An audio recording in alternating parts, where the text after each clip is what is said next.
Hey TPT sellers, this is a free masterclass for teacherpreneurs to level up their TPT business to go from zero to hero. Quite frankly, I think this course is something that every serious TPT seller should go through at one point of the game because it walks you through a paradigm shift. So most of us, when we first start, we're in that try everything phase. And I think this course will help us shift the way that we view our business. What do I mean by that? Okay, most of us start by searching up TPT tips and tricks, going into Facebook groups, seeing what other teacherpreneurs are doing, going into the TPT forums, and sometimes you get caught up in the drama. There is a lot of noise out there. And this course will hopefully change the way that you view your TPT business so you can see the big picture. And that big picture then helps you to pick and choose pieces that you get from different sources, and you know where it fits into your business, right? There's a lot of noise, there's a lot of drama, there's a lot of emotion, and I get the irony. So if you're new here, this is the first SEOTpreneur video. Welcome, my name is Mike. I might be full of shit. Watch the video, and as you watch the video, if you decide actually this is content I'm not getting from other places, then please hit that subscribe button and join the SEOT community in the comments. On the other hand, if you think that, yeah, no, this isn't really my style of business, no problem. There are many ways up this journey, and I'll see you at the top. Some of you are thinking, I'm just a teacher, right? I don't know anything about running a business. Hey, join the club. We're all just teachers, except for those of us who teach business in high school.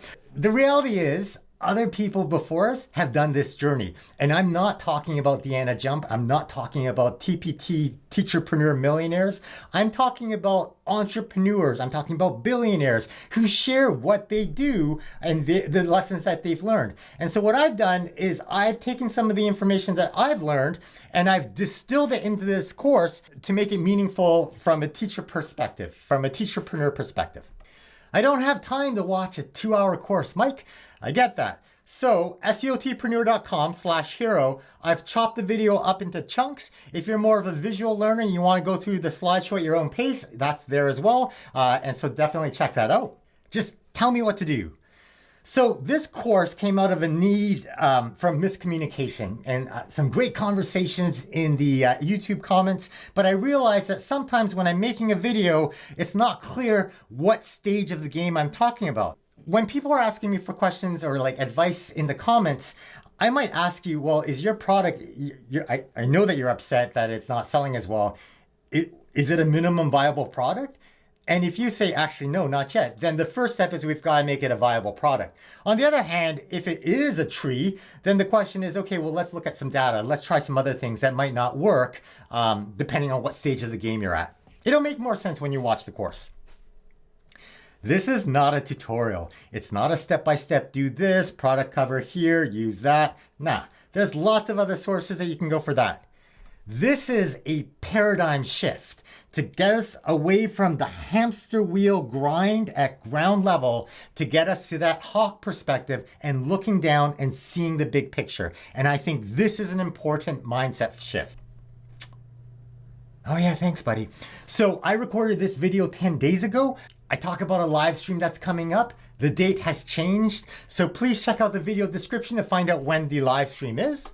And finally, to all of the SEOTpreneurs, the hardcore people, the ones who leave comments, thank you so much for leaving the comments. Even if I don't reply right away, I love reading them and it's actually very meaningful. And you're helping me to know what kind of content to create. So please keep it up and I'll see you in the next comment. All right, check out the course. Hey TPT sellers, in this episode, I'm going to do a master class walking you through all the stages of becoming a TPT business from zero to hero. I guarantee you there's information in this master class that you have not seen anywhere else on YouTube and that TPT is not telling you. And there's stuff in here that even TPT millionaires don't know. Check this out.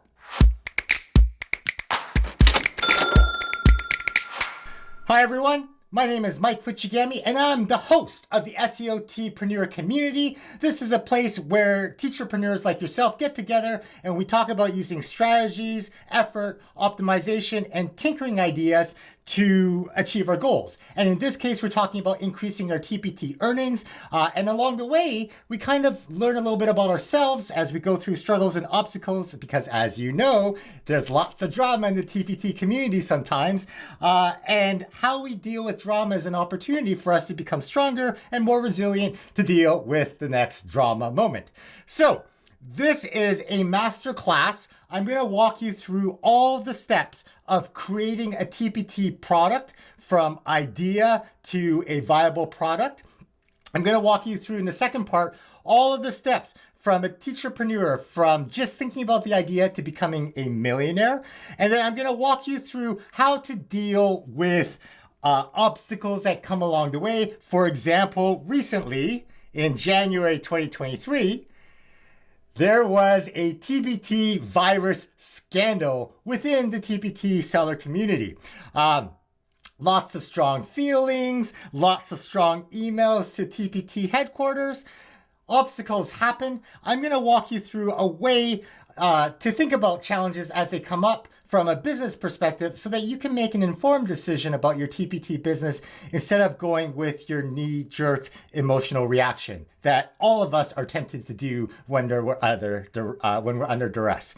So this is a masterclass, my first masterclass I did earlier, and it was about the search algorithm. And the way that I did that masterclass was I did it as a live stream.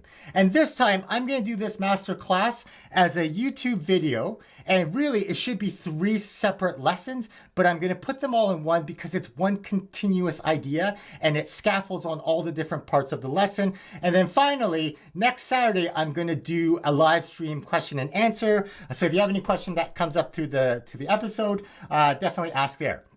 Now, it's time to get some popcorn or get your favorite beverage because this is a long episode. And at the end of each section here, I'm going to pause in case you want to stop, go get a break, stop the episode, come back a different day. And if you check out the YouTube video description, I'll put 3 links to the different sections of the episode. So, doesn't matter if you're starting a TPT business. Some of you already have a TPT business, and maybe you're wondering about how to start a mailing list. I'm going to walk you through that.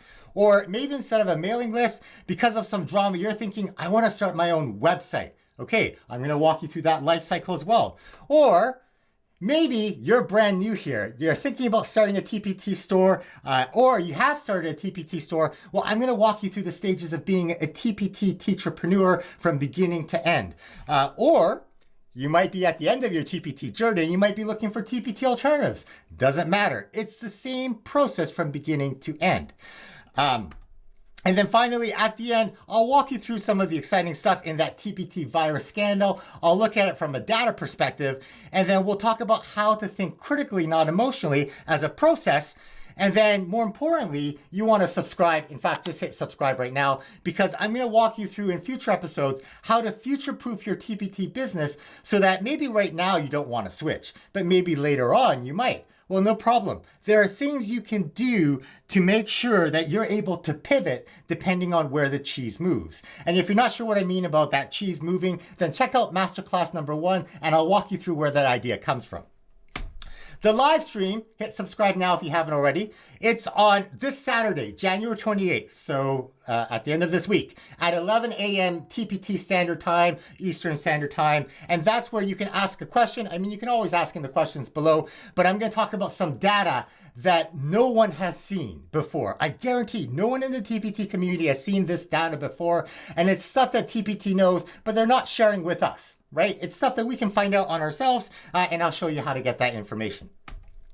Here we go. So, stages of a TPT teacherpreneur. I realize now, based on some comments from the feedback and some great conversations with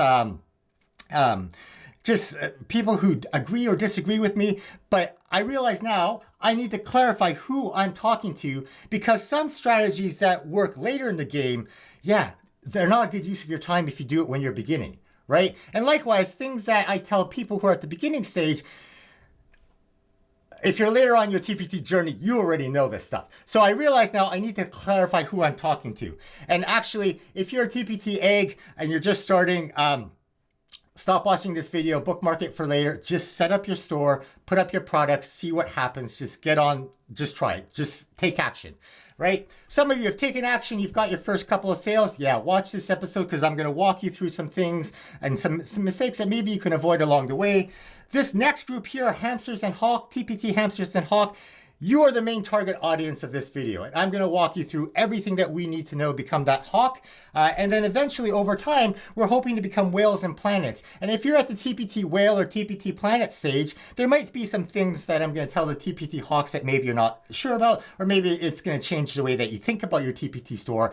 But I'm going to show you some data that you haven't seen. Even if you're part of other communities where they look at data, this is data that no one has seen before. I'm confident to say that, and I'll tell you why in this episode. So, before we start, you should know my bias. My name is Mike Fuchigami. Used to teach grade 8. Life happened in a way I never thought. I had a mental health crisis, and that was the end of my formal grade 8 classroom teaching career. Don't get me wrong. At the end of at some point, I want to go back and teach a full year of a grade 8 class after everything I've learned. And I still want to get back in the classroom, but right now it's not my time. I am a full-time TPT seller, so I have an advantage over some people in that I spend all my day doing this kind of stuff. I have a disadvantage in some people in that I have to make money. I don't have another job to lean upon. And I also do digital marketing for small business. So I help small businesses like you, teacherpreneurs are small businesses, but I help local small businesses here in Ottawa developing digital marketing. So that might be website stuff, it might be social media, it might be advertising. And so that's the kind of experience that I'm bringing into this TPT YouTube conversation. I create social emotional learning content for students and teachers. So on my EduCircles TPT store, I create lessons for students.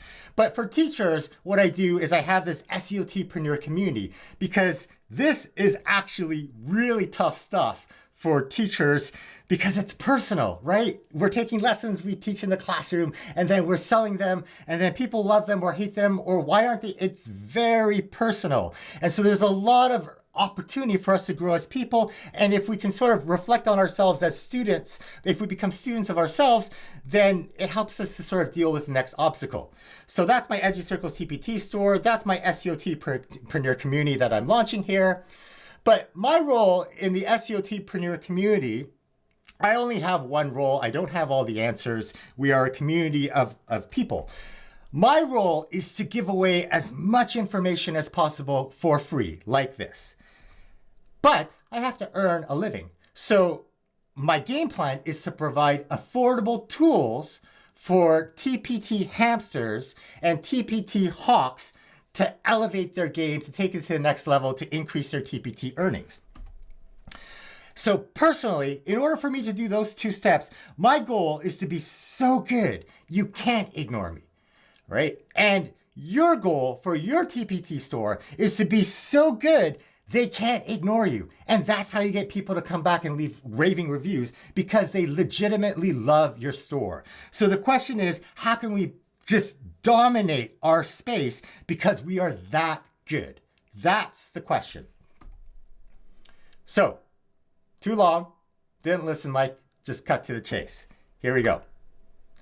At the end of this episode, you need to figure out that you need to make a business paradigm shift in the way that you think about your store. There's a difference between thinking as a teacher and there's a difference between thinking as a teacherpreneur, and you have to be aware of both ways so you can switch depending on context. That's important. So we need to think like a TPT hawk.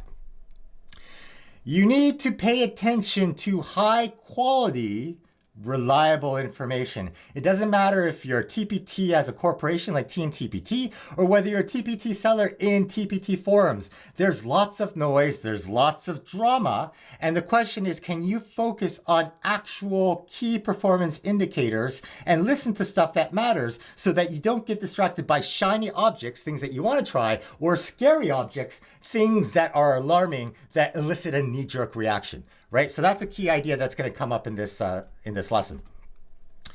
You need to figure out as a TPT seller, you need to start thinking about how you're going to future-proof your business. And I don't actually get too far into this because obviously I run out of time and I want you to subscribe. But this is the idea about building on your own domain. So it doesn't matter if you are a TPT hamster or TPT hawk.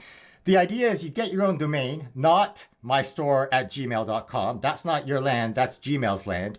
But I mean Mike@yourstore.com, right? So you buy your own domain name. They're cheap, right? They're like $15 a year. And you start your own email list. These can be separate or they can be the same time. Your email list is basically your community of people. How do I get my email list, Mike? Well, because TPT won't give me the email list. That's right, they won't. But your idea is to be so good that people can't ignore you and they sign up for your email list, right? So that's the theme here. Be so good you can't be ignored, but practically start your own domain and start your own email list. Oh, and eat more krill.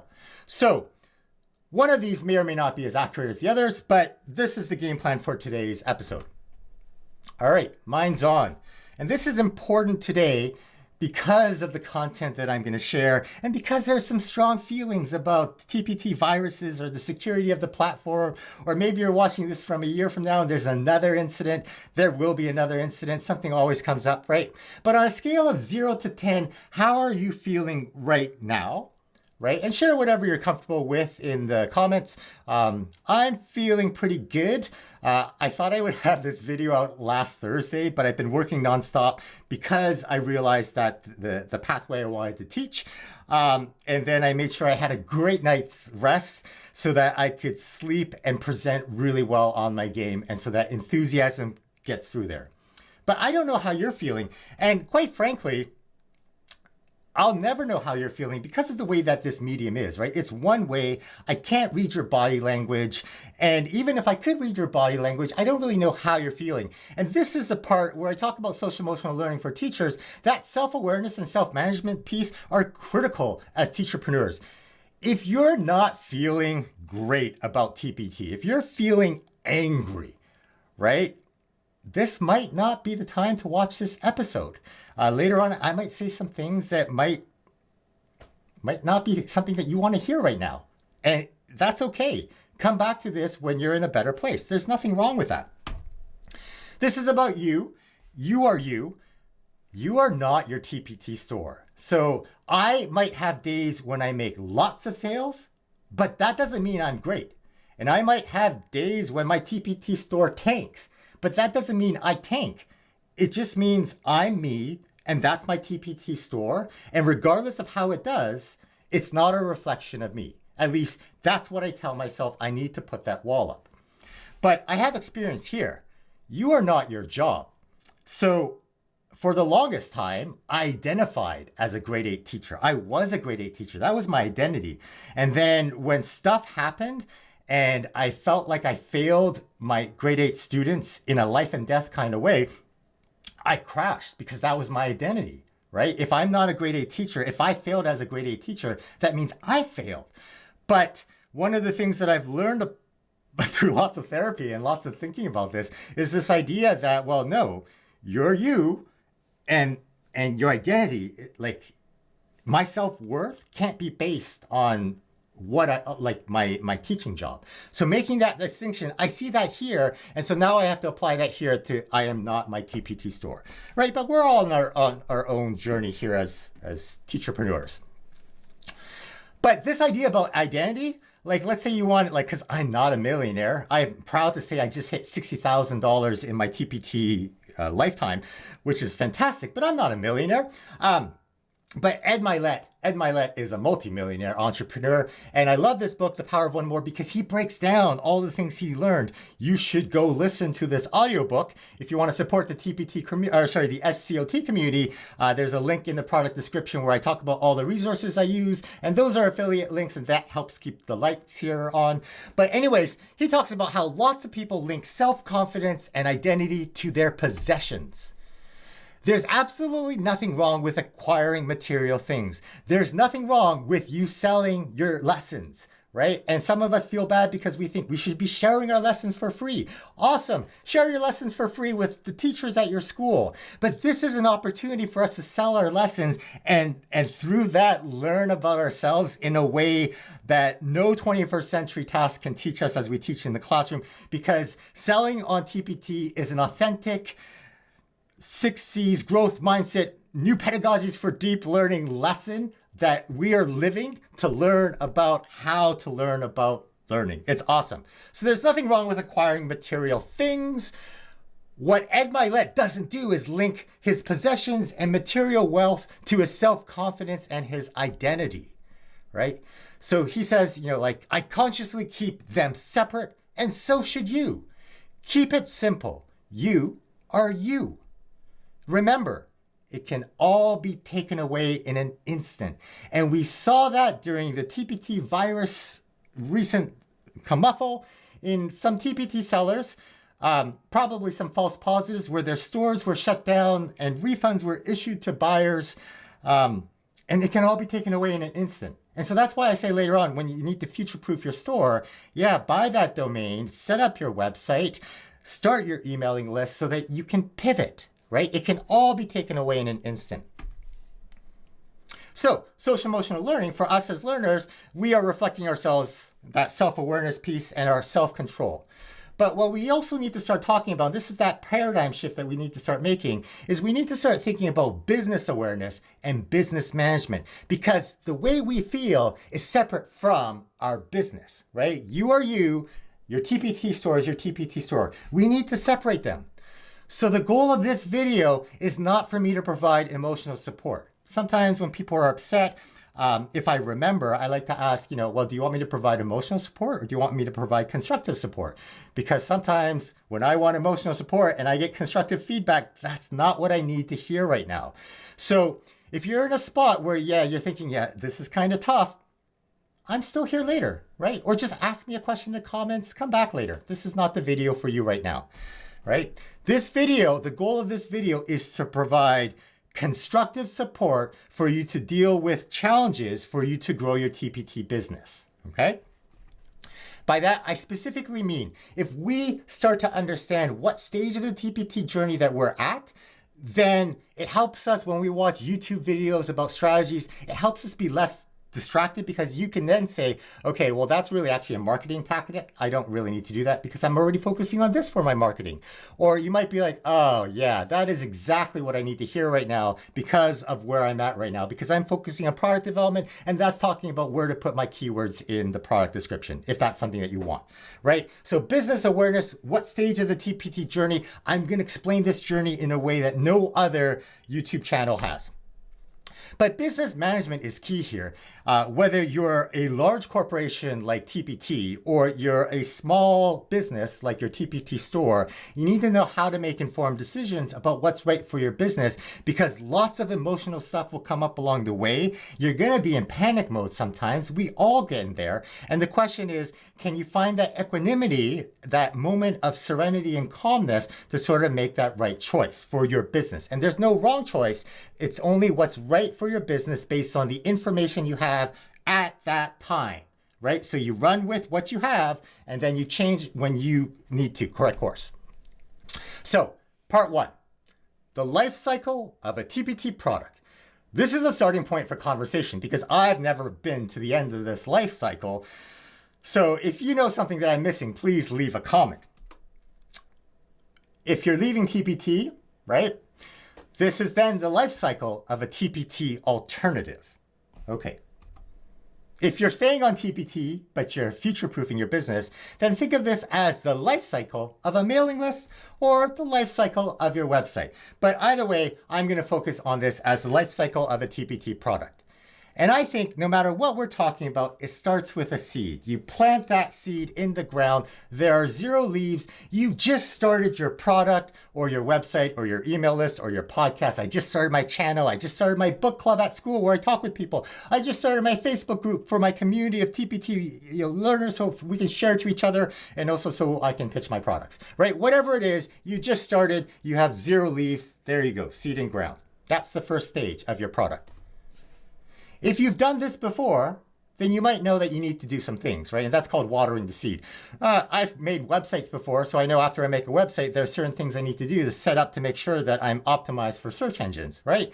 There are certain things that I shouldn't do. I know these things, so I have an advantage when I plant seeds because I can water the ground best. But even if you don't know this stuff, if you plant the seed, eventually the circumstances, it might rain, there might be enough moisture to water, your plant might still grow, and that's okay. That's a learning process.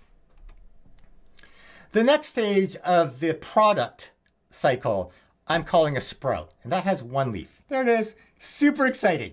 And lots of times, sometimes people will comment on the channel, they'll be like, oh, I only got one sale.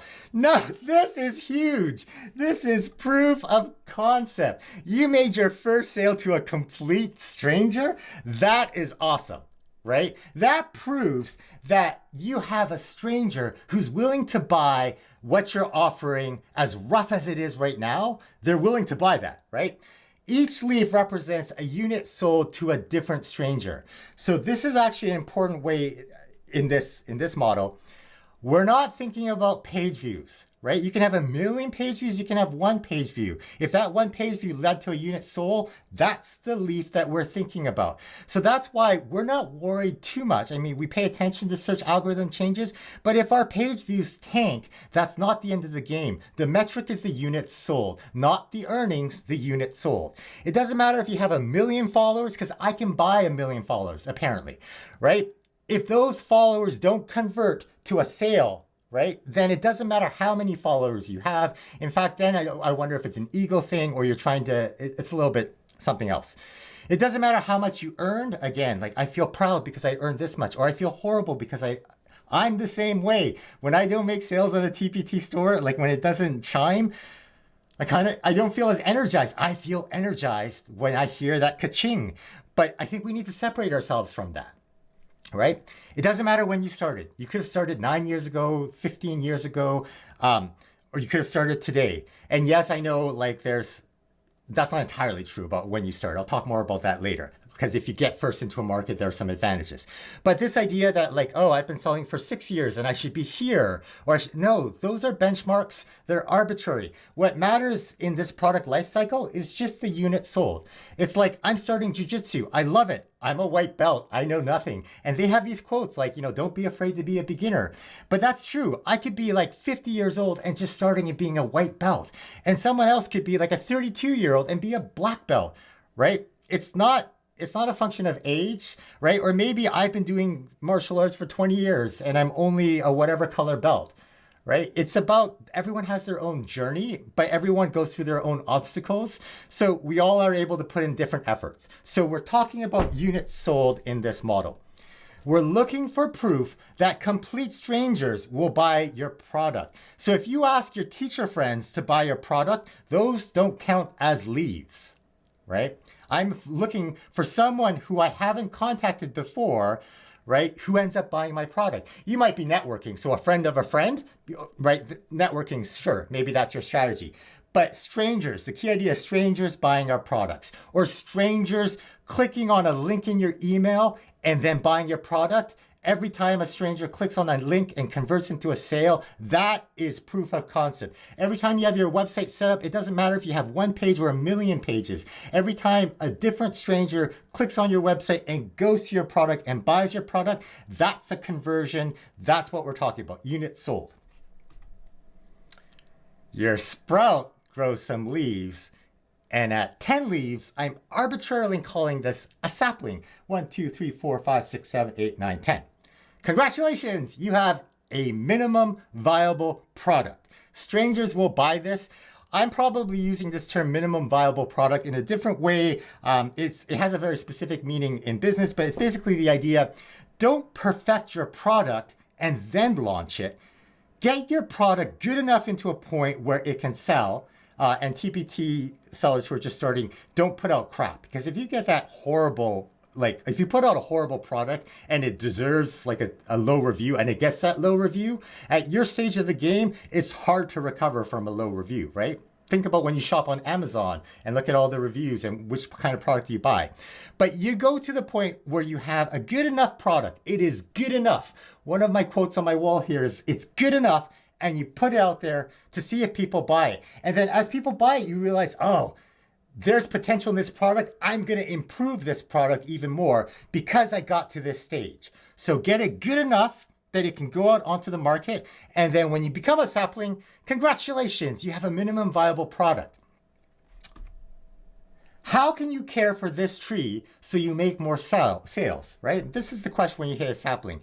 And obviously as the tree grows, you get branches, you get more product reviews, you get thicker bark, you get thicker skin as you deal with those comments, right? And that feedback helps you improve this product, and you improve this product. Like someone might leave a crushing review, but the value from that review is actually that's something that I need to communicate more clearly about what this product isn't, or that's something, yeah, that's actually a pretty good idea. And then as you start to incorporate those ideas, then that helps your products become better.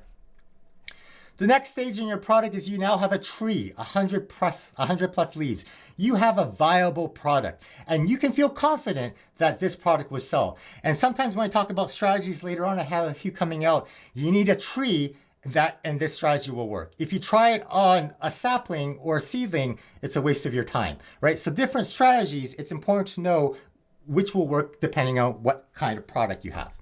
And finally, you might have that mature tree, like 1,000 leaves, 10,000, 100,000. It's a viable product, and you're part of the landscape in such a way that actually you now have so much control of the resources that you kind of outshadow those seedlings in the side, right? And it's hard to grow under the shadow of a tree. Yeah, it is. We all want to become giant trees. But if this tree falls, then other trees kind of grow up to get that sunshine. So there's nothing wrong with TPT sellers leaving the TPT ecosystem because there's a whole bunch of trees waiting to grow up, right? That's okay. Eventually, trees become snags. It's a decaying tree because we know nothing lasts forever. And this isn't at the end of becoming a mature tree. Becoming a snag can happen to any product at any time. Some seeds just don't even germinate. Nothing lasts forever, right? Tape cassettes don't last forever. Mixtapes, remember that? Yeah, good times. VHS, right? They're not around anymore, but they were great in their product. But if you have, right, like a VHS collection, you might have some old technology, but if you have a VHS business, people aren't really buying this. Vinyl. Vinyl is interesting. It had its heyday, but then it went away. But some people, there's a niche market for vinyl, right? They love vinyl, the audio quality, etc., etc. So there's nothing wrong with being able to find your niche. But if you ever look at your product and you say, it used to do so well, but now it doesn't, maybe the market has changed and that kind of market's not popular anymore. And maybe you can sell more if you find that niche market, or maybe not. Maybe it's a snag. So here's the big picture, number of leaves in your products. We're talking about units sold. A sapling is at 10 units. That's your minimum viable product. And then you have your viable product here as it gets bigger and bigger. But remember, at any point, change happens. Even Ed Milet said that. And who moved my cheese? We need to pay attention to the market conditions and what's going on so that if we see that things are shifting, we are able to shift, or we're ready to shift. We're putting on our shoes. Some of you TPT hamsters, TPT whales, you'll know this, but I'll just go over for completeness for the TPT tadpoles. Some products are seasonal in that they will sell great at certain times of the year, or they have the most potential to sell at certain times of the year. And other products, you know, like those products, if you're in the wrong season, they just won't sell, right? There are no leaves on a deciduous tree in the wintertime. Likewise, some products are evergreen. So you might think like math worksheets. I can sell them at any time. Yeah, they probably sell at some time. As the seasons change, you might consider changing the phrasing that you use in your product description so that teachers can see themselves using it at that time, right? Like, hey, you need something before winter break, but something that's still school related? Here are some easy math practice sheets, right? Like change the product description to fit the season, even though the product is evergreen. But don't forget, teaching itself is a cyclical market. And I'm going to say that the best times to sell in TPT are in January, February, March, and the worst times are June, July, December. Obviously, your experience will vary by niche. And some people will say, no, my best experience is in September. That's true. Actually, personally, my best experience is September. But for this video, I'm going to say that collectively as a market, actually the best season is January, February, March.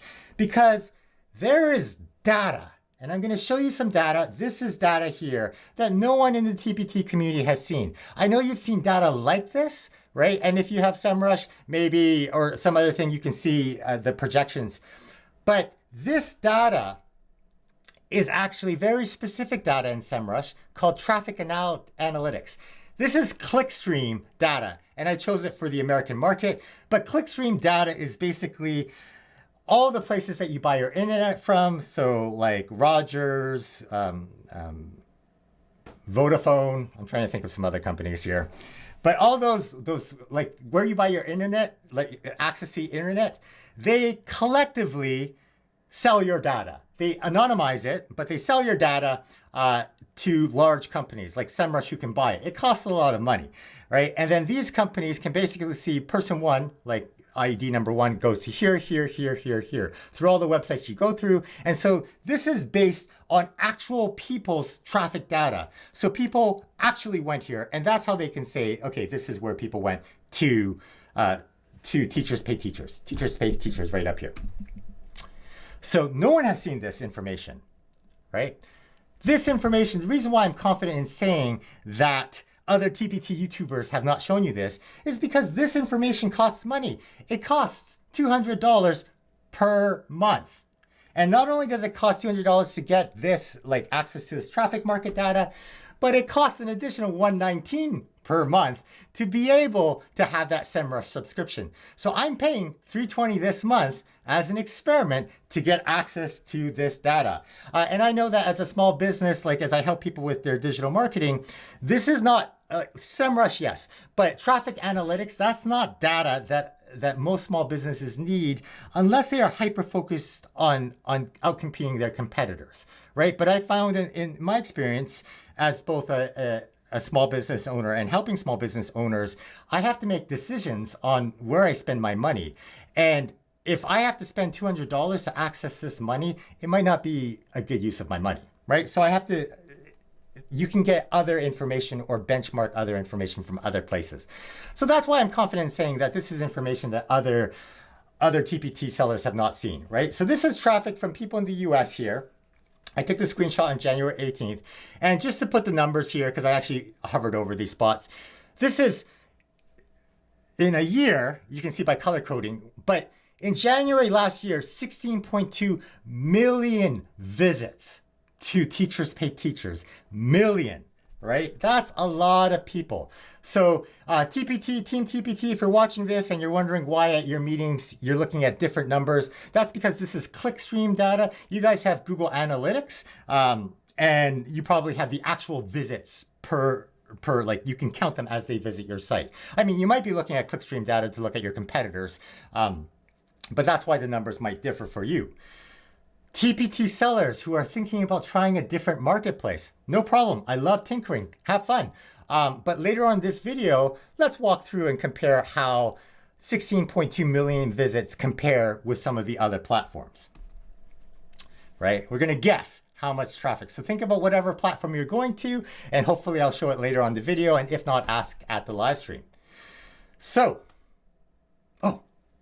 I can't forget to show you how much Google traffic TPT gets. And this is important. So let's look at the traffic journey. Let's just go to that right now. Here's SEMrush. Teachers Pay Teachers. I'm going to go to the US marketplace. Alrighty here. So super exciting here. I can see, so for this is December. They're talking about December 2022 here. And these are the numbers here. So 8.7 million in December, 4.6, 52% was people directly going to Teachers Pay Teachers. But 3.1 million, 35%, were people who came to TPT because they found it on Google. They were typing worksheets for whatever, and they saw TPT and they went there. Or they typed blah, blah, blah TPT, and they saw the listing and they got there. So whales and planets, right? This information here, it means that all things being equal, 30%, 35%, a third of the traffic to your TPT store came from Google, right? Assuming this is all like broad comments here, because people could arrive from Google and then click on a category and then go to your TPT store, right? So we can't actually tell that. But this means a significant chunk of traffic to TPT is coming from Google. So that means that, hey, maybe we need to start thinking about optimizing our product descriptions for Google as well.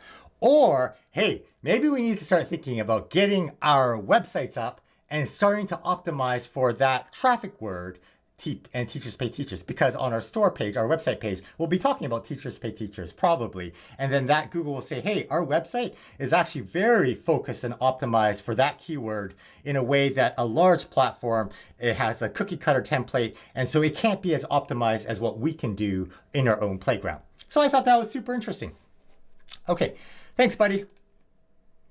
All right. Like, subscribe, share, please. If you like this data, if you've learned something in this video so far that you haven't seen before or you haven't thought about before, please hit that like button. Please subscribe. Please share this video because it sends a signal to the YouTube algorithm, which helps the SEOTpreneur community grow so that I can provide more information like this.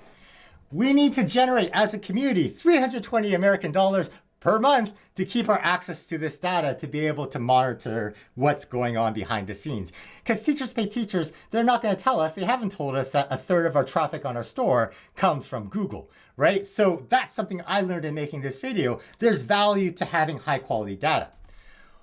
I wonder, right, here's me planting a seed. I wonder if we can make $320 just from revenue on the channel. So I'm not large enough to get a YouTube partnership yet. You need 1,000 subs and 4,000 watch hours. I'm not there yet. I'll probably get the subscribers easier than the watch hours. So if you love this stuff, if you're in that SEOTpreneur community and you love it, please watch the playlist, right? Just go into, here we go into YouTube community, YouTube at SEOTpreneur, scroll down here, right? How to sell in TPT. This is all of them. It goes through every single episode I've made. I'll hit pause there.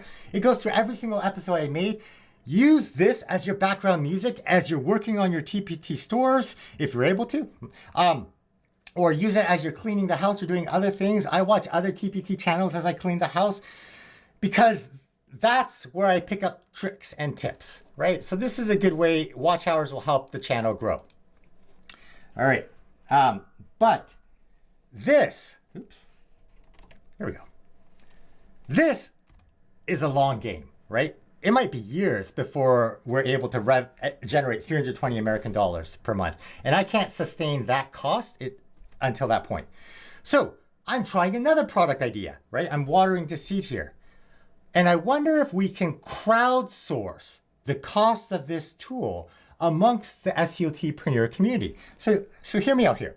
I'm thinking if we get 32 people and we all pay $10 per person, we can afford to keep this.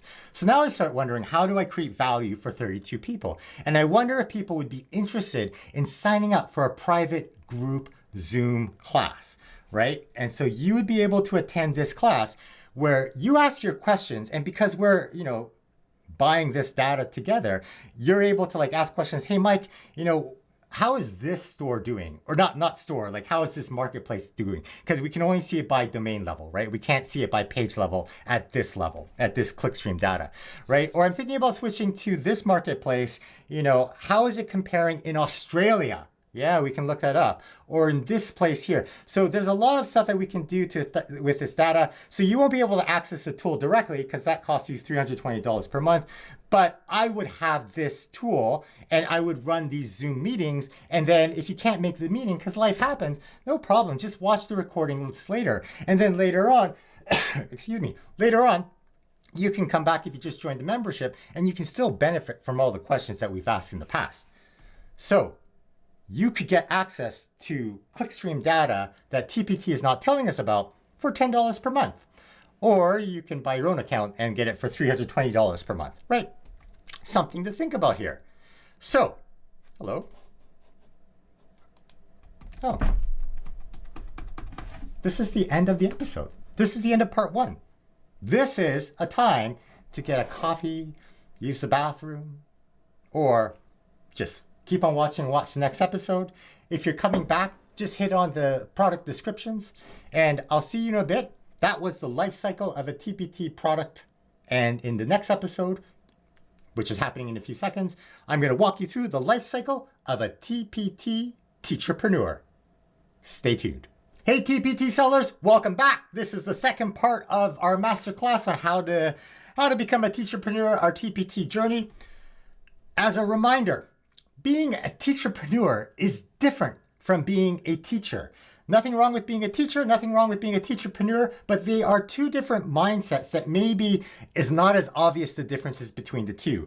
So the goal of this video is not to provide emotional support. So if you're having a tough time with your TPT store, if you have some pretty raw emotions right now, now is a good time to pause, maybe stop the video, come back when you're ready. Just go to the video description. There are links to this part of the video, to different parts. You can just jump to that spot here. But what I'm going to do in a few seconds is I'm going to provide constructive support in the sense of showing you the difference between a teacher mentality and a teacherpreneur mentality. And the reason why I think we need to do this is because we need to make a paradigm shift to become truly successful with our TPT store. So, nothing wrong with being a teacher. You don't have to give up your teacher mindset. You don't have to become a full-time teacherpreneur. Now, you can be a teacher and have that teacher mindset in the classroom. And then when you're working on your side hustle, just switch to that teacherpreneur mindset. No problem. We're pretty flexible people here. So as a teacher, you get paid for working. You get a W-2 in America or a T4 in Canada, which is basically at tax time, you get a little piece of paper from your employer that talks about how much money you made. As a teacherpreneur, on the other hand, though, you only get paid if people are willing to buy what you are offering. You don't get paid for posting products. You don't get paid for creating products. You get paid if you can create value and then convince people that this value is worth them exchanging money for, right? You only get paid if people are willing to pay. As a teacher, your income is set. Your actions do not impact your earning potential.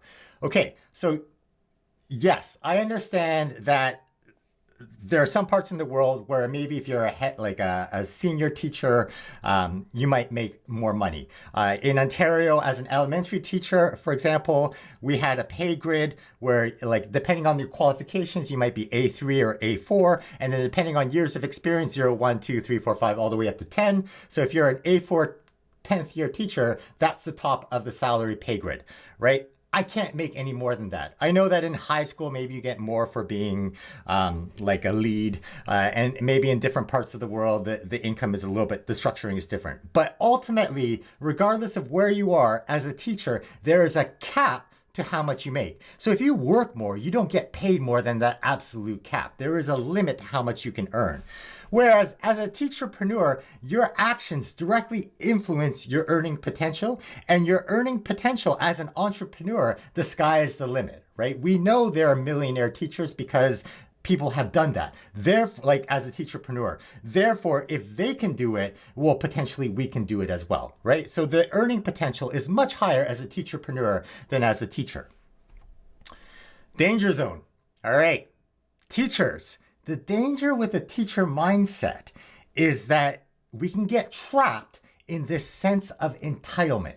And what I mean by that is because we are used to this idea of working equals pay. Therefore, if I do work, it correlates with how much I should get paid. All right. And that is the trap of a teacher mindset. The danger trap with a teacherpreneur mindset is that we waste time or we waste resources. So the risk with being a teacherpreneur is that not all products are viable. Not all business ideas are worth the effort. So we might go into the game and waste time and resources because we're working on a business idea that's not viable, right? The potential isn't there. So I'm going to give some examples of things that I've heard or seen in the teacher community, TPT community, that maybe you can relate to, and this might sting a little, but I think these following statements are based from a teacher mindset, based from this mindset of work equals money, as opposed to the risk that we're going to work and potentially it'll have a huge payoff, but the risk is that it won't have any payoff and we'll have done all that work for nothing. So When I first started being a TPT seller and I was on the TPT forum, I remember reading this comment, like I think TPT was saying, hey, you've got to document, like cite your sources. And I remember teachers saying, I'm not going back through 200 products to document this just because TPT wants me to add copyright sources.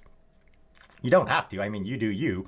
But if you want TPT to promote a free product, well, then you have this rule that says like your free product has to, their criteria is like fewer than 10 pages and you have properly cited your sources. So your actions influence your earning potential. You can't, if you don't play by that rule, then potentially there are consequences, right? But that idea that doing work because you told me, well, I've already done the work, I shouldn't have to do more work. That comes from this idea about work correlates directly with money.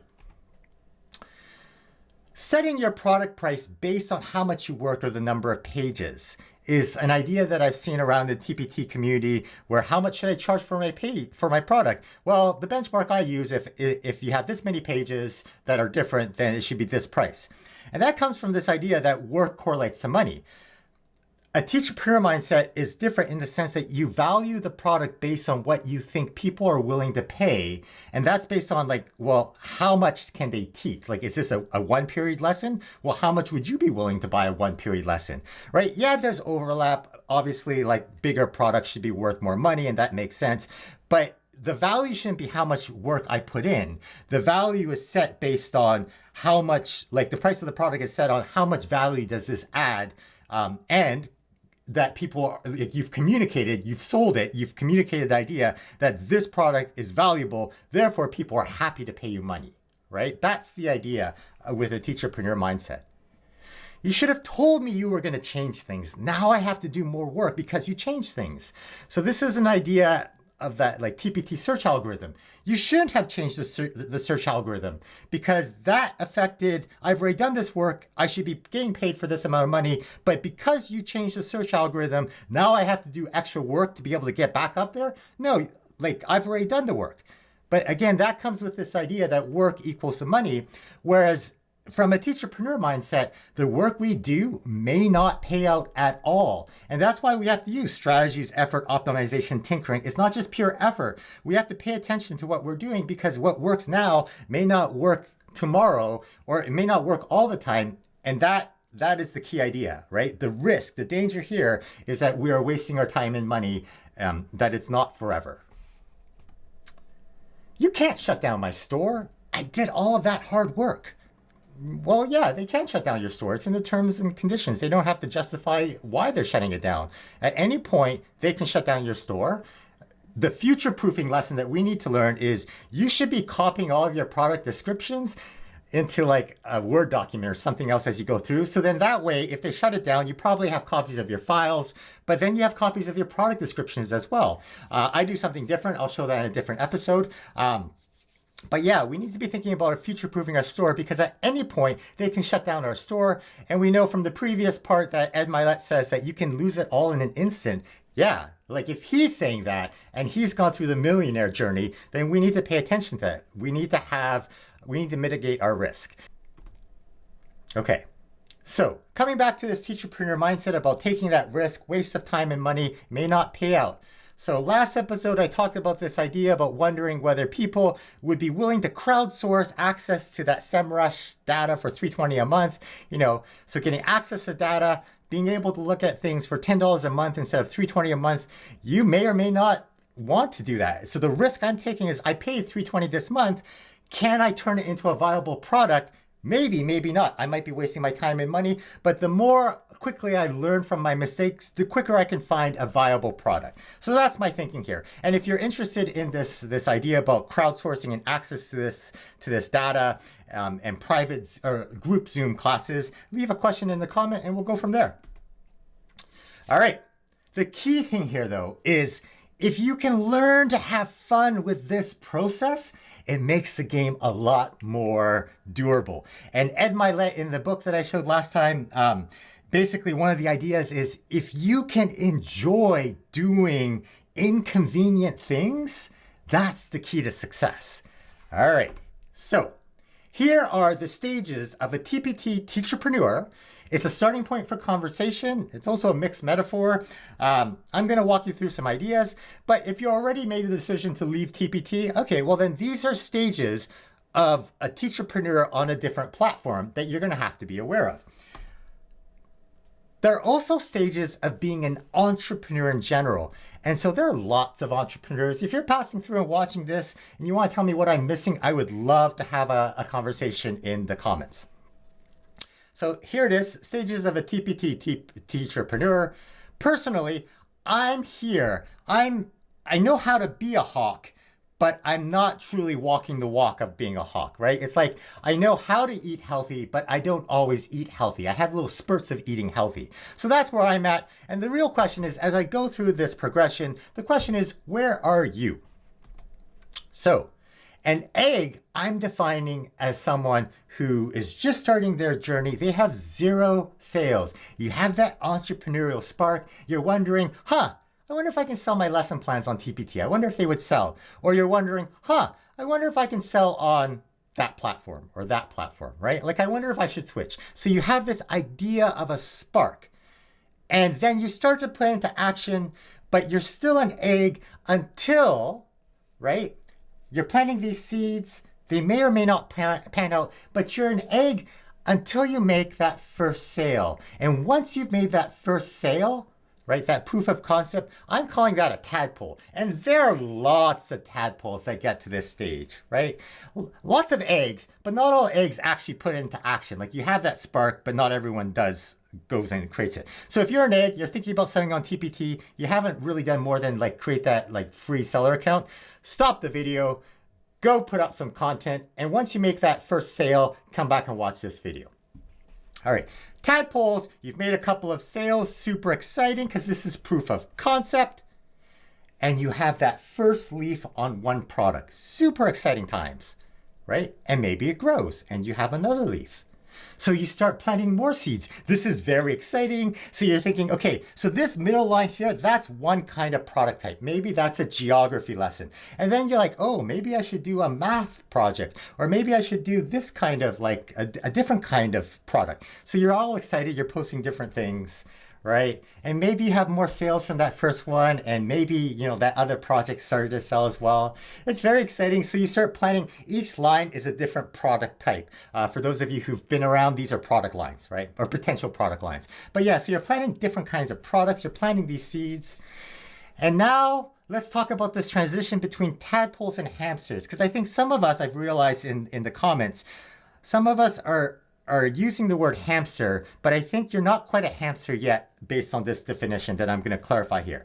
So a tadpole hamster is someone who sees the potential that they might have a viable product, but it's not a viable product yet, right? You just have to figure out, like, you've sold something, you've made a couple of sales, but is it a fluke? I'm not sure, right? So you're trying to repeat that success. And coming back to last episode where we talked about the TPT product lifecycle, right? So we're counting the number of units sold, right? 10, 100 sold, 1,000. So I'm defining a viable product as 10 units sold. But maybe you have like you created something and it was right before the pandemic and it was online and it was just like this like one time flash in the pan and you got 30 sales. But then you can't recreate that sale, then it might still be at that minimum viable product sales. These are just like arbitrary numbers. It's a logarithmic scale. You know, we just need a starting point for conversation. So I'm defining a minimum viable product is a sapling, right? So if you're a tadpole, 1, 2, 3, 4, this is not a minimum viable product yet. 1, 2, 3, this is not a minimum viable product yet. And 1, 2, 3, 4, 5, 6, 7, this is not a viable product line yet, right? So things are growing, but eventually, yeah, if this product grows and it becomes a minimum viable product, then this has such potential as being a viable product line, right? Hey, they're growing. So once you have that minimum viable product line, these are all like, let's say they're all novel studies. Let's say they're all like bell ringers, right? They're all the same kind of thing. Let's say they're all handwriting exercises. I don't know, but they're all the same kind of thing. That's a viable product line. And that's what I'm calling a hamster.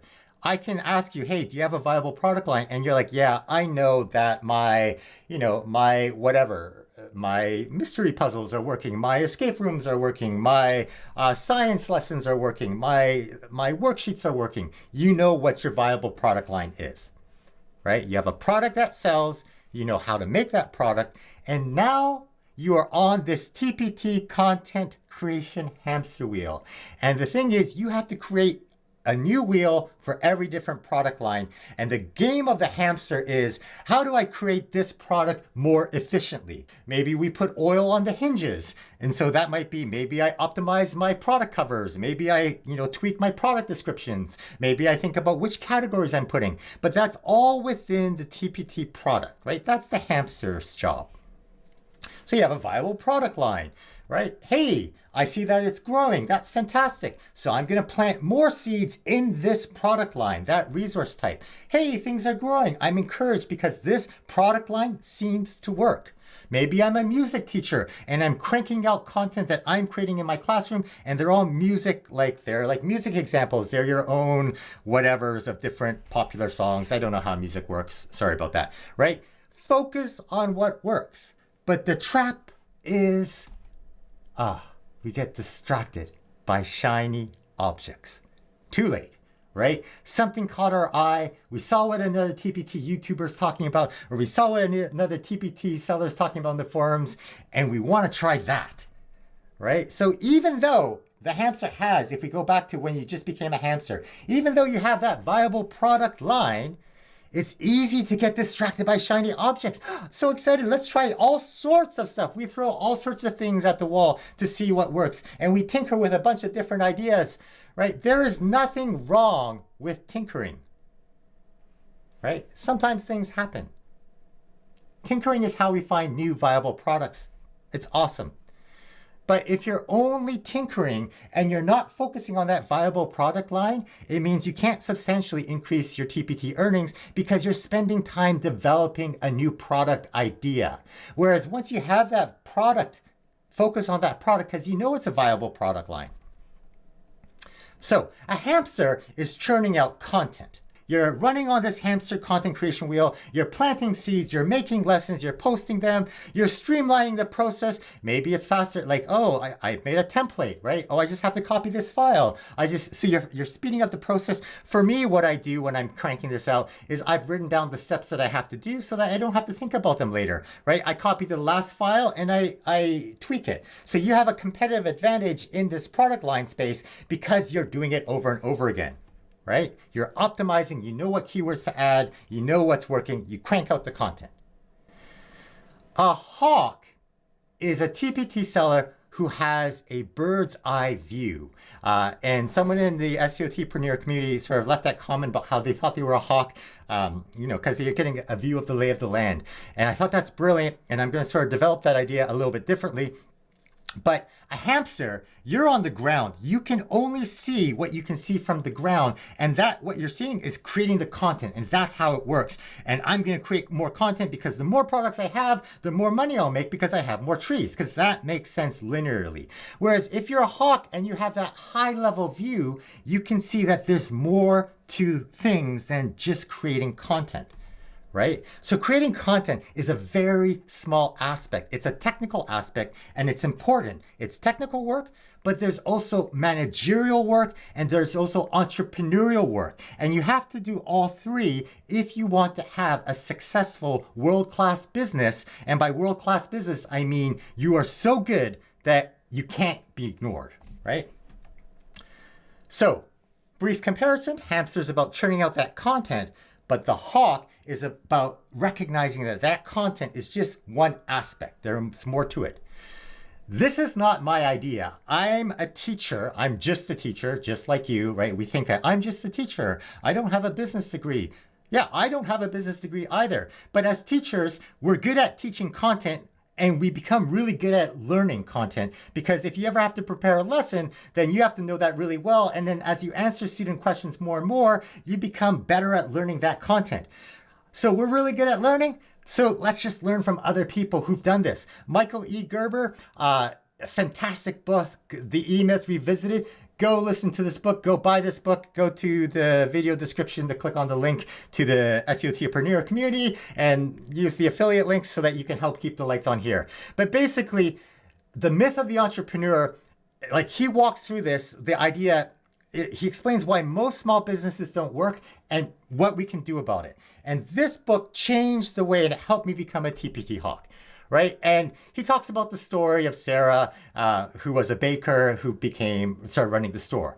And basically the entrepreneurial myth is that we think if I'm good at baking pies, then I'll be good at running a business selling pies. And that's the myth. And so he walks through how to get out of that myth.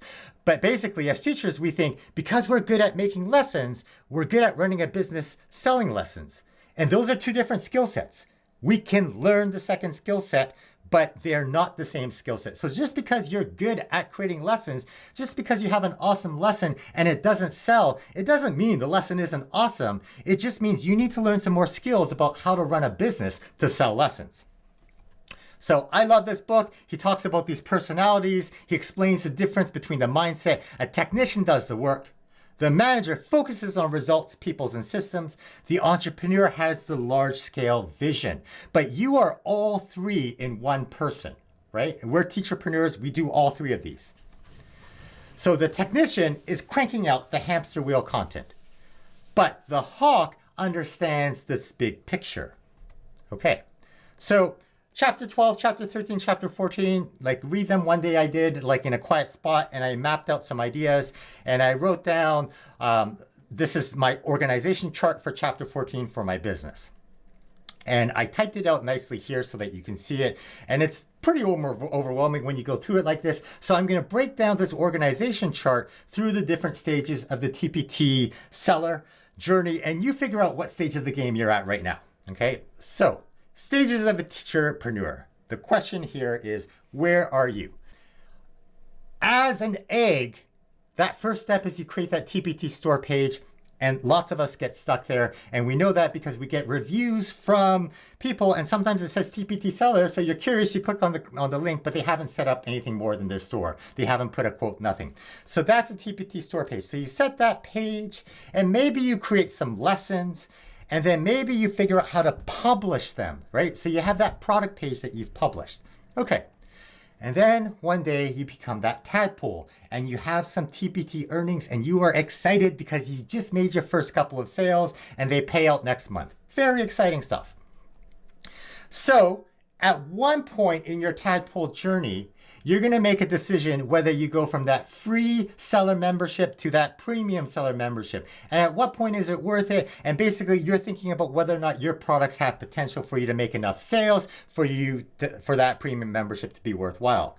So now you decided that it's worthwhile. You have that as an expense. You are in that hamster stage. You're looking for ways to improve your hamster wheel content creation production line. So maybe you start using Canva for your covers, your product previews.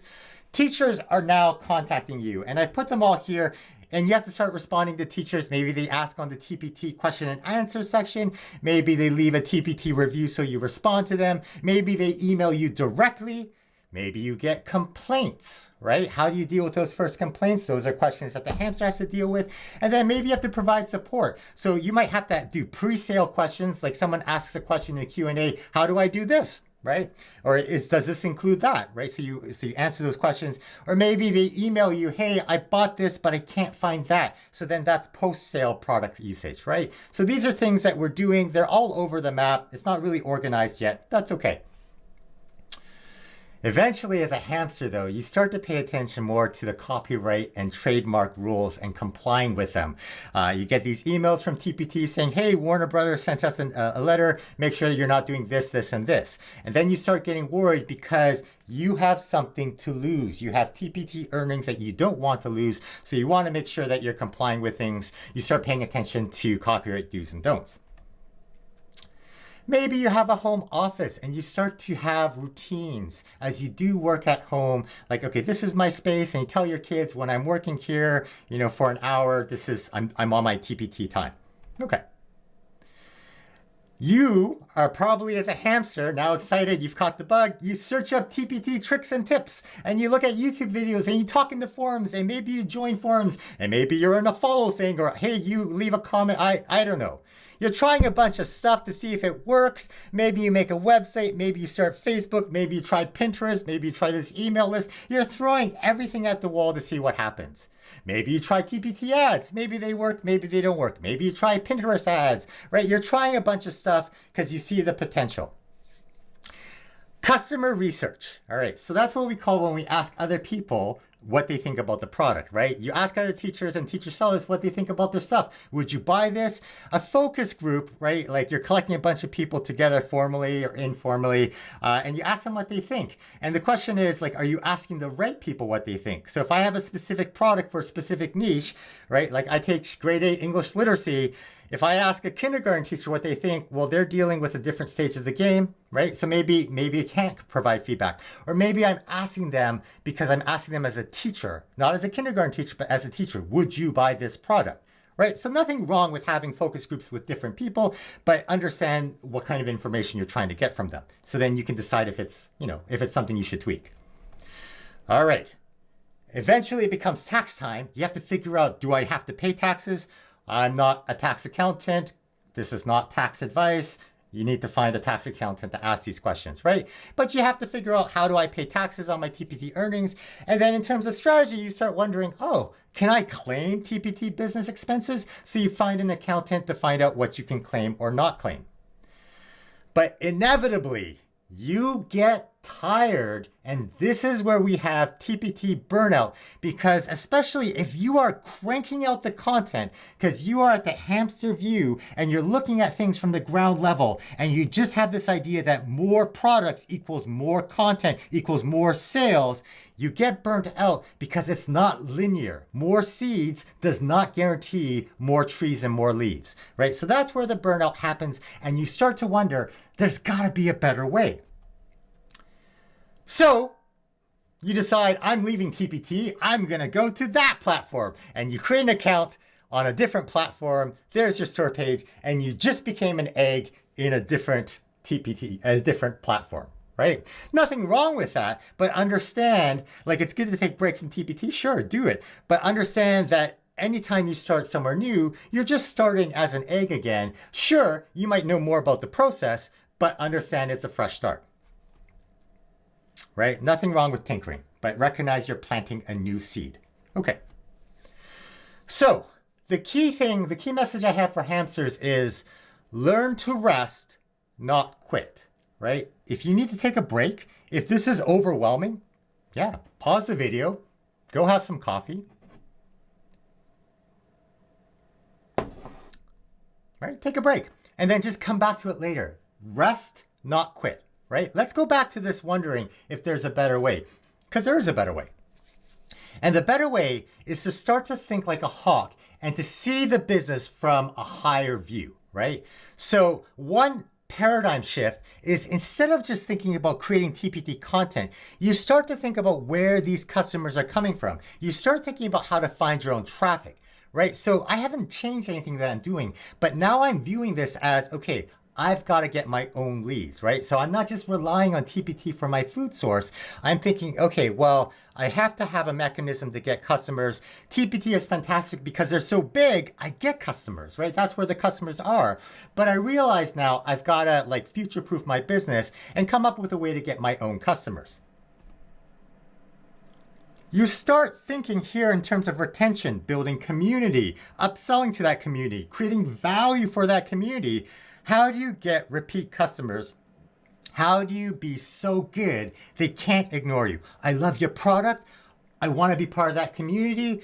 Wow. And then they become raving fans, right?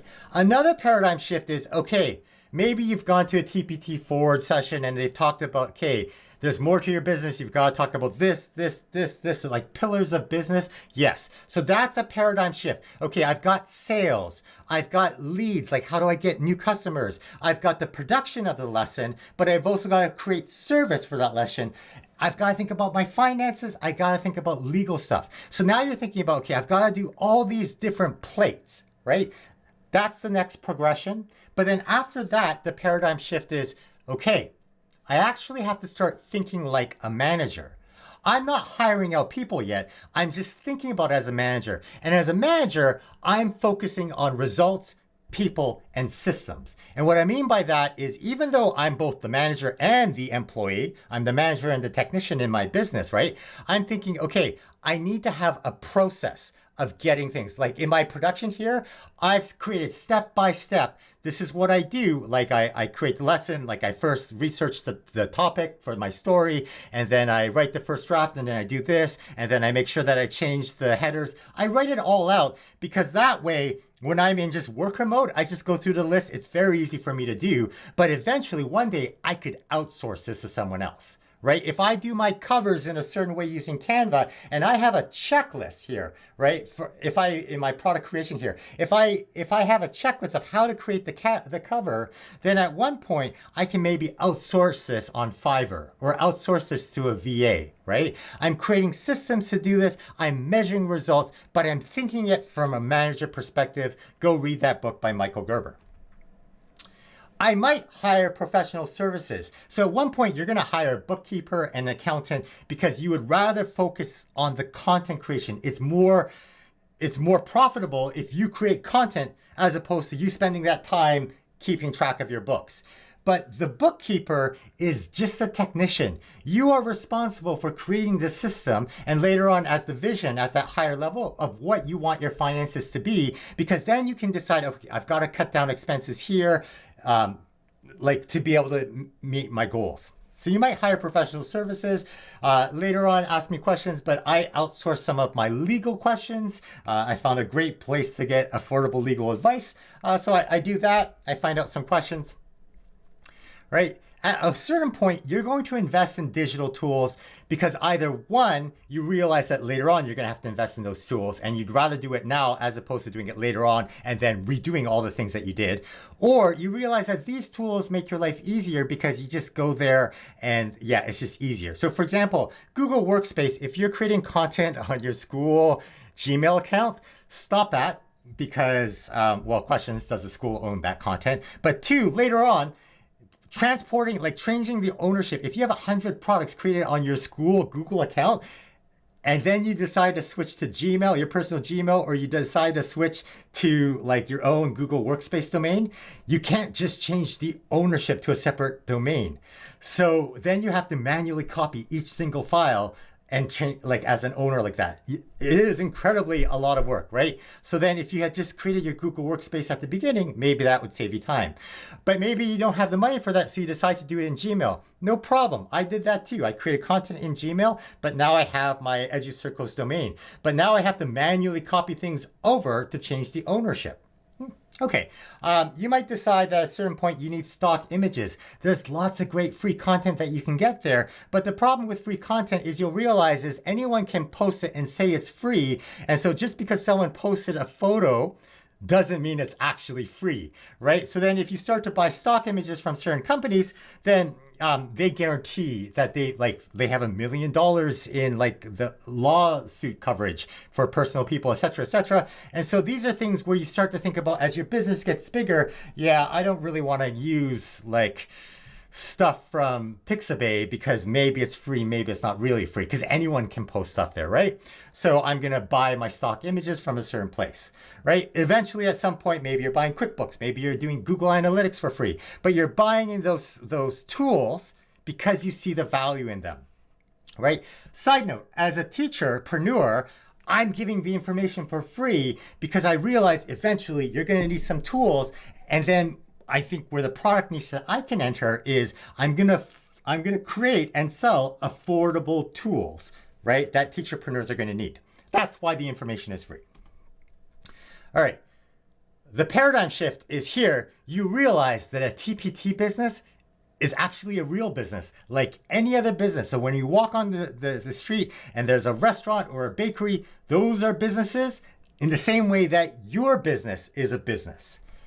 And that's when you realize that an organization chart helps you well, you listen to the book, like the E-Myth Revisited, and then you realize that the organization chart helps you to think about your business in a way that you couldn't as a hamster, right? And you create that vision.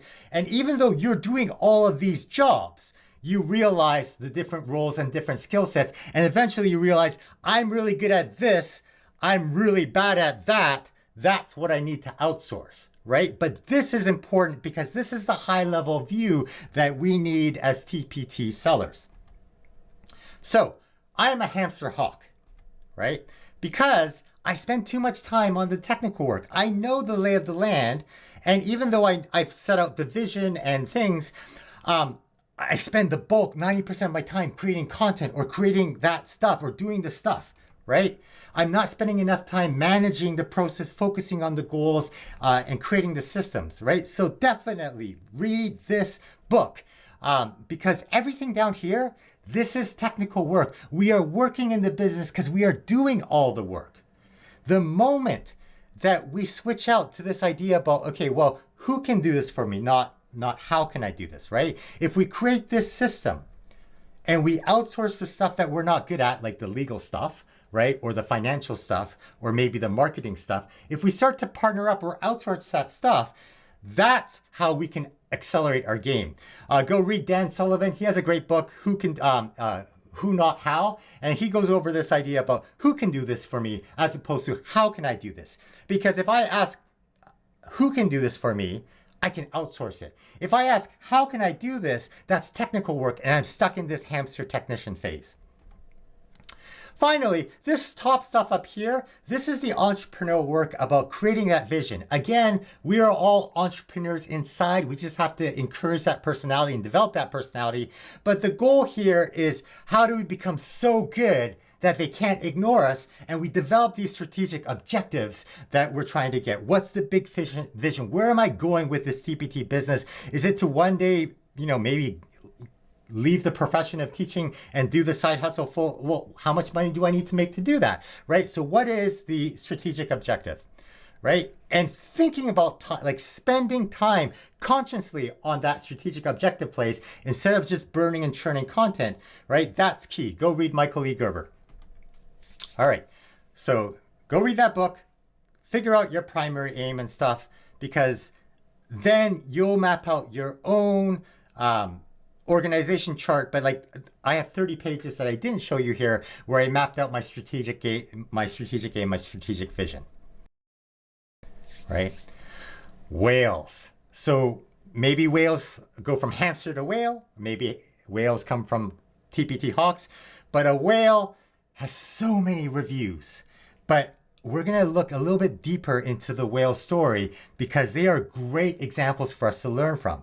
They are at the top. I'm defining a whale as you're at the top of the TPT browse by category page, right? So you're not affected by little changes, like little SEO changes. No, you're so big. You have so many reviews, thousands of reviews, that alone is enough to carry you to the top, right? And then because you're visible, then you get the sales, and the sales help with the metrics, and it keeps you up at the top, right?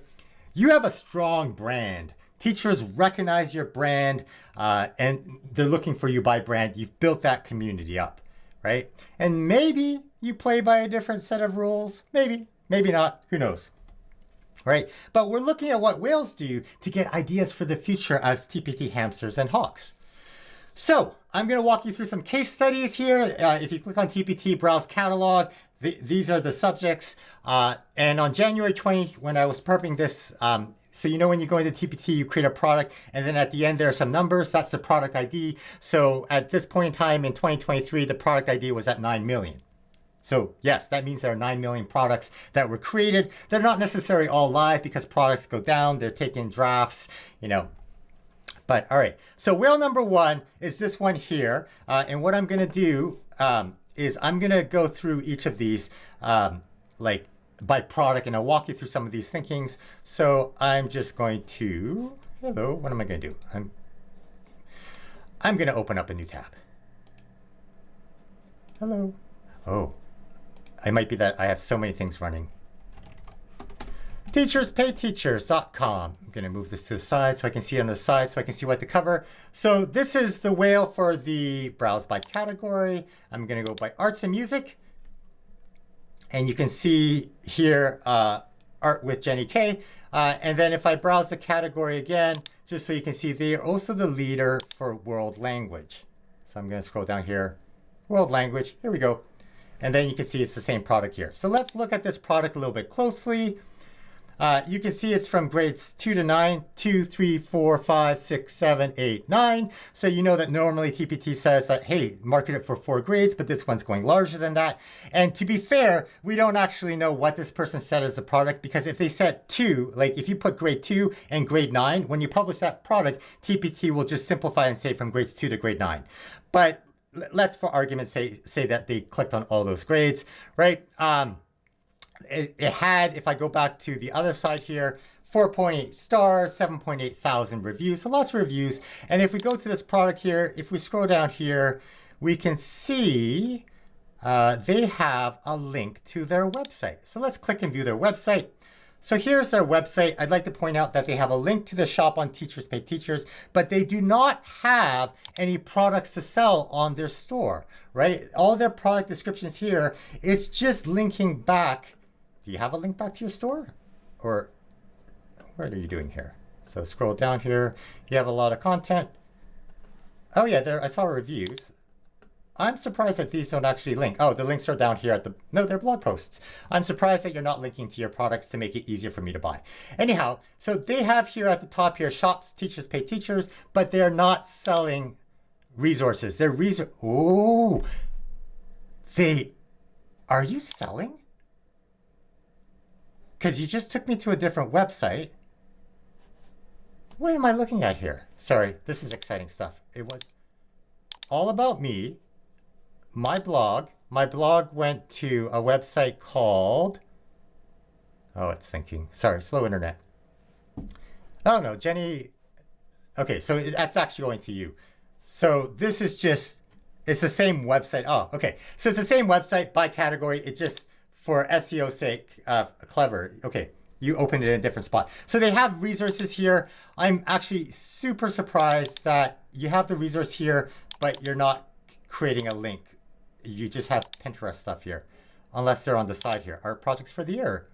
Is that going back to TPT? Yeah, there they are. So that's how you're doing it. Interesting. So there's things that you can do. Even whales, there are things that you could optimize on. Basically, you want to make it as easy as possible. I like this. Okay, well, how do I get to that store to buy that? But what I find interesting about the store, there's no e-commerce site. And if I just go back to the root page, so here's the page here. I can tell that it's WordPress by going /WP admin. And will you take me to a login page? Yes, you will. So this is on WordPress, right? Okie dokie. So let's come back here, right? That's the first example here. If we go to the next example here for English, language arts, math, science, right? So I'm going to just move this to the side just so we can see that. I'm going to close the tabs. All right, case study number 2 is if I go to browse by category. So if I go to English language arts, the top one here is this STEM resource. If I go to math and I scroll down, English, math, those are both high traffic sites here. It's this STEM product. If I go to the browse category and I go to science, so this is a whale that's dominating 3 of these places with the STEM bin. So I'm going to click on the STEM bin. Clearly they've been a while because they registered, trademarked their title here. Very interesting stuff here. Grade levels. Pre-K, K, 1, 2, 3, 4, 5, 6. So they have 8 grade levels in here. And then if I scroll down here, sorry, if I go back here, you can see here they have 4.9 stars and 29.8 thousand reviews. And if I go to this product and if I scroll down, they have a link to their website, Teach Outside the Box. So here's Teach Outside the Box. And very quickly what I'm going to do is I'm going to show you. It's WP admin. Can I log in? Yeah, here's our login screen. So they're using WordPress as their website software. Very, very interesting because they have a shop here, right? And they have a link to their TPT store. right? Give it a second. So they have a link to their store, which I love. But they also have a link to Shop My Resources. And Shop My Resources, they are running a WooCommerce store. It's WooCommerce, it's WordPress. If you're really curious how I know that, ask that, but basically just inspecting the code, right? So they add to the cart here. So I can buy the product directly from this website that they have. And another thing I find really interesting is they offer school licenses, right? So, hey, you can get 20% off custom purchases. So they're selling it for lower as a special price for school districts. All right, so that was whale case study number 2. All right, so let's just close that to the side here. All right, whale case study number 3, me on the map. So this is for social studies history. So go up here, browse catalog, social studies and history. All right, and this is it, me on the map. So I'm going to click on this. So this product here, grades, grade 1, grade 2, grade 3, grade 4, grade 5. So 5 grades here. And if I go back here, they have 4.8 stars and 8.5K reviews, 8.5 thousand reviews. So lots of reviews. And if I scroll down here, there's no link to their website. So these are not actually links. They're just, right? So I wonder if maybe someone said something and TPT said something. So these are not clickable links. And then they have a visit or let's get connected page to choose from. When you click on that, it goes to their main store. If I highlight this, so I'm just going to copy the link, copy link address. So I can see here that it's actually a product. It's product 814888. So they made it a long time ago. But I can see that because when I click on it, it just goes back to their store. It means that it's in draft mode. They took it down for whatever reason, right? So they don't have a link to their website, but they do have a website. How did I find their website? Here, I'll show you how, like I just bookmarked it. I can't remember how I found it. I think I found it on Google. So here we go. Here's their website, same person. Okay, so the website has, if we go to shop, it has a link to Teachers Pay Teachers. If I click on that, that should go to Teachers Pay Teachers. Oops, sorry. I closed some things. There we go here. Okay, so it goes back to, hello, where's your store? There we go. So that link goes to Teachers Pay Teachers. Yeah, sellers I'm following. Oh, interesting. That was very clever. And then it has a link to Shopify. So all access collections, it goes to a My Kajabi page. Kajabi? I don't know. This was new for me, but I imagine since it looks like it's a TPT seller thing, I'm sure it's in the forums. My Kajabi, right? Where you can purchase. No recurring fees, right? So this is, they call it a membership, I think, but no recurring fees. So you buy once, you get everything.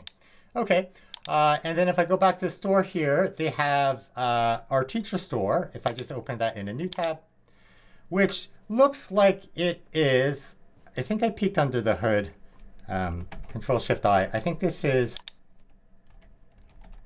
Shopify, right? MyShopify.com. So this is powered by Shopify. But when I look on this, I don't think there's any content up here. It's just the framework. Interesting choice to have 3 different sales platforms, but that's what this person is deciding to do. Okay, so let's go back here, close some tabs on the side here. Case study number 4 is specialty and holiday seasonal. Okay, so let's go up to the top here, browse categories, specialty. Let's look up the specialty here. One-stop shop. Interesting, there are no ads. Browse catalog. And then if I go to holiday and seasonal, give it a second. There are some ads. One-stop shop, teacher planner here. So let's view on this product. So this teacher planner, at the top of the game here, K to 12. K, grade 1, 2, 3, 4, 5, 6, 7, 8, 9, 10, 11, 12. So 13 different grade levels. If I go back here, we can see there are 4.8 stars and 39,000 reviews. And if we scroll down here, I think there's a link. Lots of good stuff in here. And then links to all the socials. Follow me. Follow the One Stop Teacher Shop blog. Okay, so let's open that in a new spot here. Here we go. One Stop Teacher Shop. WP admin. Yeah, so you can see that's powered by WordPress. I just realized right now that for Jody, for the other one here, I didn't actually check to see if it's WordPress. So WP admin. Are you WordPress? Yep, you're WordPress. Ooh, you had a designer there. Okay, so One Stop Teacher Shop here. So I found this super interesting. In the shop section, if I click on that, it goes to the domain shop.onestopteachershop.com. There is no link to TPT on this store, right? So if I go to their storefront here, they have their e-commerce site here, right? So if I go Spiral Review, let's just see right now. Morning works up a bunch of stuff here, what teachers are saying. 2 ways to purchase, shop now. Where does that take me? Right, I can shop individual resources. I can add to cart, right? I think you also have memberships. If I add to cart, okay. Well, shop, add to cart. So it's adding it on the side. If we peek under the hood, I don't think you're using WooCommerce. WooCommerce here. Are you using WooCommerce? No. So I can't search for WooCommerce. I think what you're using is Kajabi, right? So here we go. So Kajabi production. So I see a bunch of Kajabi signs in here. Yeah, so they're using Kajabi. And then I don't know the relationship between Kajabi and Shopify. Are you using Shopify? No, not in here. Interesting. So Kajabi. Okay. So they're using Kajabi. Let's close this here. They're using Kajabi as their storefront. Now, I did see somewhere on the shop here, One Stop Teacher Shop, that they sold memberships, and I thought that was fascinating. Spiral Review shop. If I just click on the shop, where do you take me?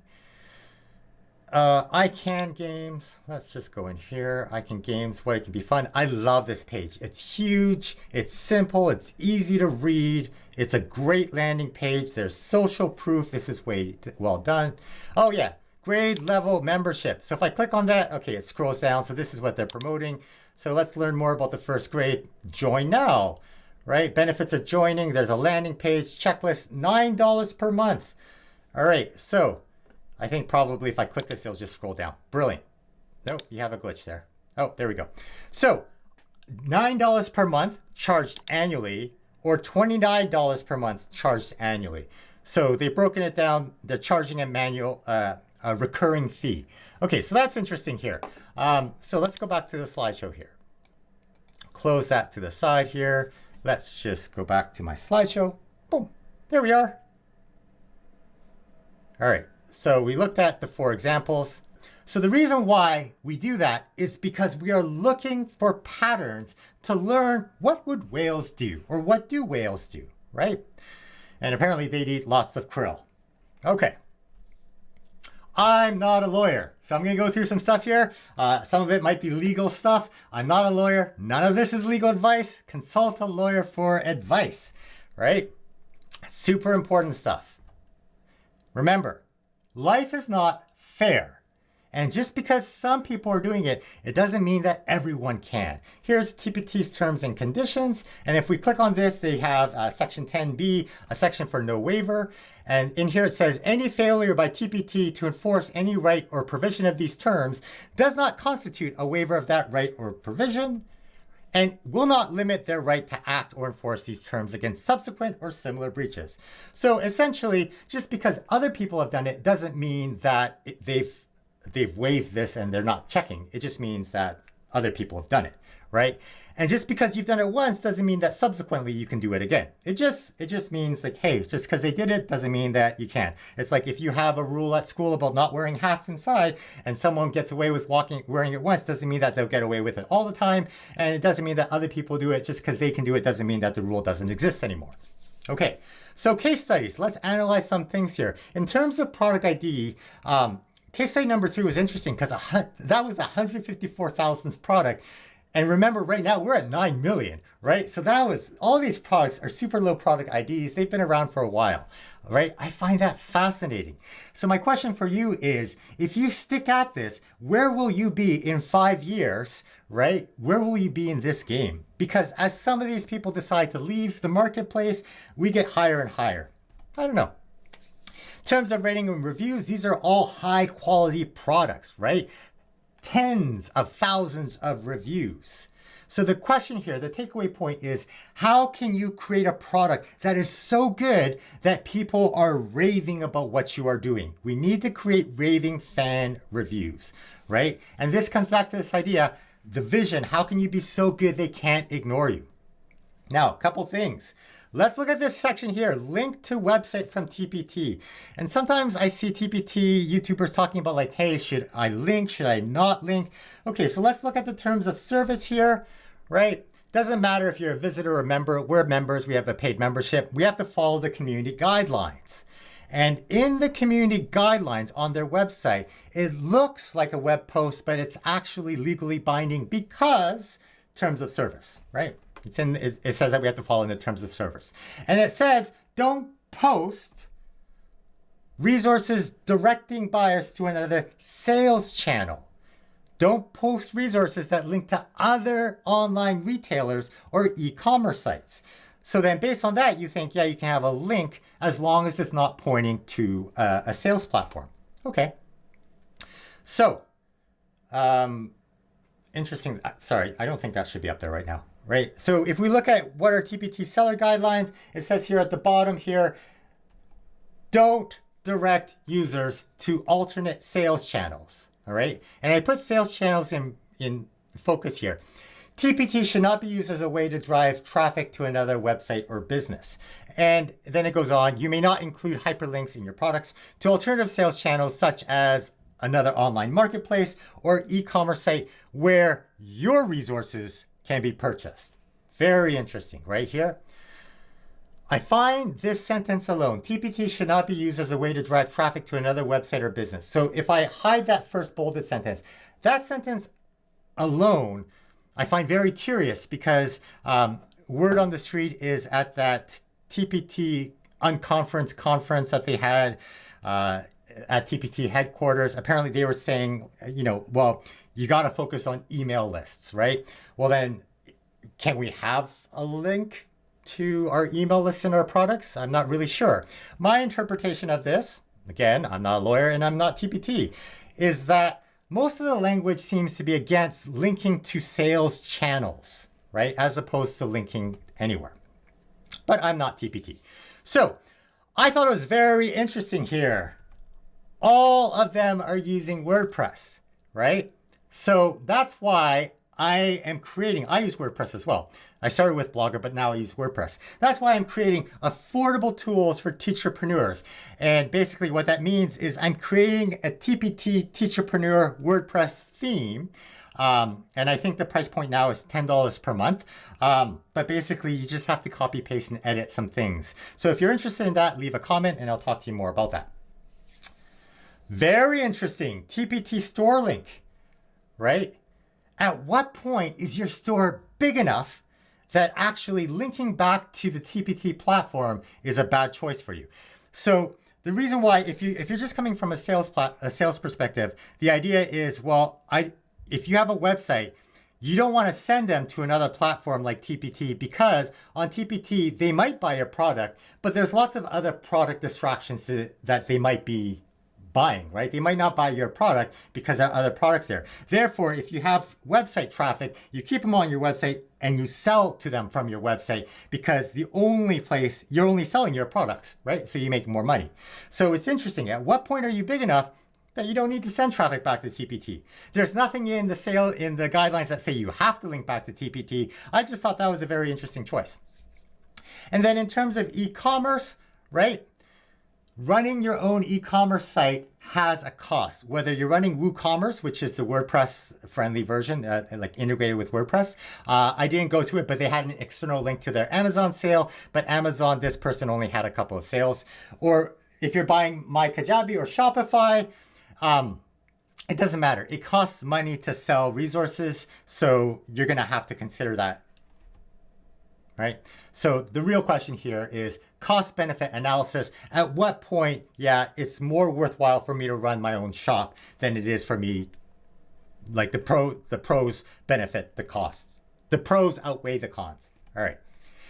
School licenses. Thought that was interesting that case study number 2, they are selling a discount to schools, right? Very interesting. So how big do you need to get before a school is willing to buy from you directly as opposed to a trusted brand like TPT? Who knows? And then I thought this was very interesting about membership, because the last 2 case studies here had memberships. And so the question is, recurring revenue. Is that the next step in the game? It might be, right? The problem with selling on TPT, you may have noticed, is that sales fluctuate, right? They go up and down. It's not reliable. We can predict a little bit, but at any point the algorithm can change, and so it's not guaranteed. Whereas recurring revenue is much more predictable. Right? Hello, TPT School Access. Right? This is the idea where you have people sign up for the year or the month, and you know that as long as you churn out content and keep them happy, they'll keep on staying there, and then it becomes more predictable. So what does it look like when TPT says you're violating their policies? I can tell you. So back in the day, August 2021, TPT sent me an email. And they said, hey, we're reaching out today because it was brought to our attention that your TPT store contains a resource that violates our seller guidelines. Under our policy, we ask that teacher authors avoid posting resources directing buyers to another sales channel. Don't post resources that link to other online retailers or e-commerce sites. Per our policy, we have temporarily deactivated this resource, Critical Thinking Activities, Who is Invisible, Back to School Learning Skills, and ask that you make revisions to the product description in order to comply with our policy before reposting the resource. Right? So I had a free TPT product, Who is Invisible, that linked to some YouTube videos. And in the YouTube videos, these SEOT YouTube videos, in the video description, there was a link to my SEOT.ca, which is WordPress, which had a WooCommerce store. And it has to be another TPT seller because only TPT sellers would know that this is a violation or think this is a violation.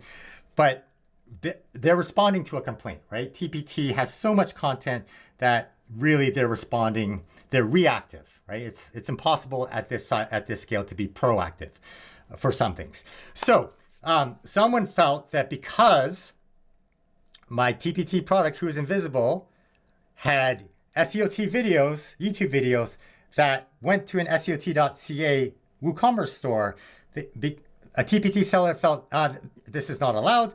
So then they complained to TPT, and then the TPT support agent who dealt with that agreed and said, hey, yeah, this is not allowed. Interesting. So my reply to TPT, right? Thanks for the email. It doesn't specifically say what the violation was, so I have to assume that the issue is the WooCommerce store on my SEOT.ca website. I've removed the store on my SEOT.ca website, and the menu now redirects to the SEOT category on my TPT store. And then I showed some screenshots. So my old theme layout, I had a shop, and shop was WooCommerce, and I was selling resources directly on SEOT.ca. And my fixed SEOT.ca link here is that link shop. It goes directly to TPT. So I emailed to make sure that this is all I needed to do.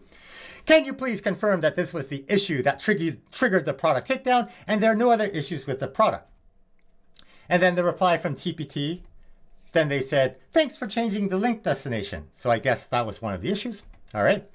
We additionally asked that you remove language referencing the Who is Invisible contest, $500 in TPT gift cards. As noted, we do not allow contests or promotions on TPT, nor do we permit incentivizing purchases, downloads, or ratings of TPT products. So I had a second response to TPT. And this lesson is not about this mechanism, what I was doing, right? So that's a story for another time about links. I want to focus the conversation about links to external sites that have sales platforms. But I can't leave you there hanging because it's a little bit ambiguous. So I'll just give you the talking points here is I don't give away gift cards for reviews because obviously that's a violation of TPT policies. But what I did do was I gave away gift cards for teaching the free critical thinking lesson because I thought it was an important lesson about diversity and thinking about which groups of people are visible and invisible. And this was back in the time when TPT was really promoting Black History Month and diversity in critical thinking. And so I wanted to encourage people to teach the lesson, and then just for teaching the lesson and giving me feedback, I'll give you a gift card. Right? Had nothing to do with the review system. And then from that gift card feedback, there was a contest and critical thinking stuff, right? Completely separate from the TPT platform. That's a story for another day. Today, we're focusing on online sales. So let's bring it back to whales, right? Yes, we're looking to see what they're doing to get ideas, but they may work for us. They may not work for us, right? Just because they do it or they can get away with doing it doesn't mean it'll work for us. Let's talk about TPT planets, right? What's the difference between, well, what's bigger than a whale? Or how do you grow bigger than a whale? Here's the distinction I'm making. A planet has its own gravitational field, right? It like things orbit planets like moons, right? So you are so big that people outside of the educational space are taking notice of your brand. The only example that I can think of right now is Deanna Jump, but if you know of another example, I would love to hear about it in the comments. But basically, here's an article from Time Magazine, August 2012. She became the first on TPT to reach 1 million, right? But these are people outside of the TPT teacher space, right? And then it's a larger conversation about lesson plans as tools, better hammers, better tools, and other conversations. I thought this was interesting. If teachers produce a lesson as part of their regular work, even if it's on their own time, does their school or school district have any rights to profit from it? And then the article talks about how in 2004, a federal court in New York said yes. Thought it was interesting. I'm not a lawyer. All right, interesting stuff here. Here we go. Case study number 5 is looking at the planet here. So let's look at the Deanna Jump example here. And I thought this was super exciting because she is not the level, like the top result for kindergarten worksheets. So if I go browse category and then I click on pre-K to K, right? It's just thinking here. She is number 4, right? And if I get rid of pre-K and just focus on K, I found this fascinating, that there are other products that the algorithm thinks is more appropriate. So wow, good on you, right? I'm going to move this to the side just so I know what I'm talking about here. But let's go here to the Deanna Jump product here, which is, I lost you. Here we go. Guided reading. So if we look at her product here, right? She has 2 grade levels, kindergarten, grade 1. Okay. And if we look here, we can see that she has 4.9 stars and 18,000 reviews. What I like about this is she did a major revision, doubled the size of the product in May 2021. So even though she was a whale and this is like a legacy product, she still decided to update it. I wonder if she did that because maybe her rankings were dropping. Maybe she wanted to optimize. Maybe she just wanted to create more value for her people, right? Okay, what I found super interesting is in her product description, super simple, and there's no link. These are other Teachers Pay Teachers products. Interesting that there's a skew. There's no link to her blog. But if we do go to her website, if we go to her store, and if I click on my profile, I do see here that she has a link to her blog. If I click on that link, love it. It goes to a Blogspot website. So lots of you are starting maybe on Blogger because it's easier. We all start on Blogger and then you realize that Blogger has a lot of limitations, so you switch to WordPress. I started on Blogger, switched to WordPress. And so did this person. So let's click on DeannaJump.com. Click on yes. So it does redirect to her website, but it's not a direct link. Does that matter? Who knows? All right, so on her website, just going to scroll back here on the slideshow here. Here's the next page here. So I thought her website was super interesting. Her website is powered by WordPress because I can go to WP Admin, the login screen and the backend, right? So it's powered by WordPress. Okay, so let's go back here. And she has a shop here. And if I click on her shop, this is WooCommerce, right? And I know it's WooCommerce here because if I go Control-Shift-I to pull up the inspection screen, and I click up here in the element, and then I search, Control-F, I'll search for WooCommerce. There you go. You can see that she's installing WooCommerce here. So this is a WooCommerce plugin for the WordPress website, right? I also like that she has a shop on TPT link here. Interesting that she chose a tiny URL. Very interesting that she chose to put it as a tiny URL. But maybe that's what she's doing. She's doing a redirect, right? So she's decided tiny URL will be around forever, and that's how she's future-proofing her business, it looks like. So that I guess in all of her resources, that's exactly what you're doing. In all of her resources, when she links back to her TPT store, she's doing it via tiny URL because if she ever decides to leave TPT, all she has to do, all the products that are out there that say, you know, her resources that link back to TPT using this tiny URL, she can't change those links because those are already published and in people's computers. But when they click on the link, it'll go to wherever tinyurl.com/TheAntJump is pointing to. And that is how you future-proof it. And it'll post back. One day that might post back to her store, right? So that's how she's future-proofing. Awesome, awesome stuff here. I thought it was interesting because if I go on the shop here, if I go on the product here, oh, there was a glitch. Maybe I can't see it here. If I click on our product description here, maybe it's fixed. Sometimes I find that shop page doesn't always show up, but you know, that's just a glitch. That's just a technical thing here. So let's just come back here. We'll go back to the slideshow. This is our last case study to analyze. Alrighty. So here we go, case study. Let's analyze number 5 here. So she was at 158,000.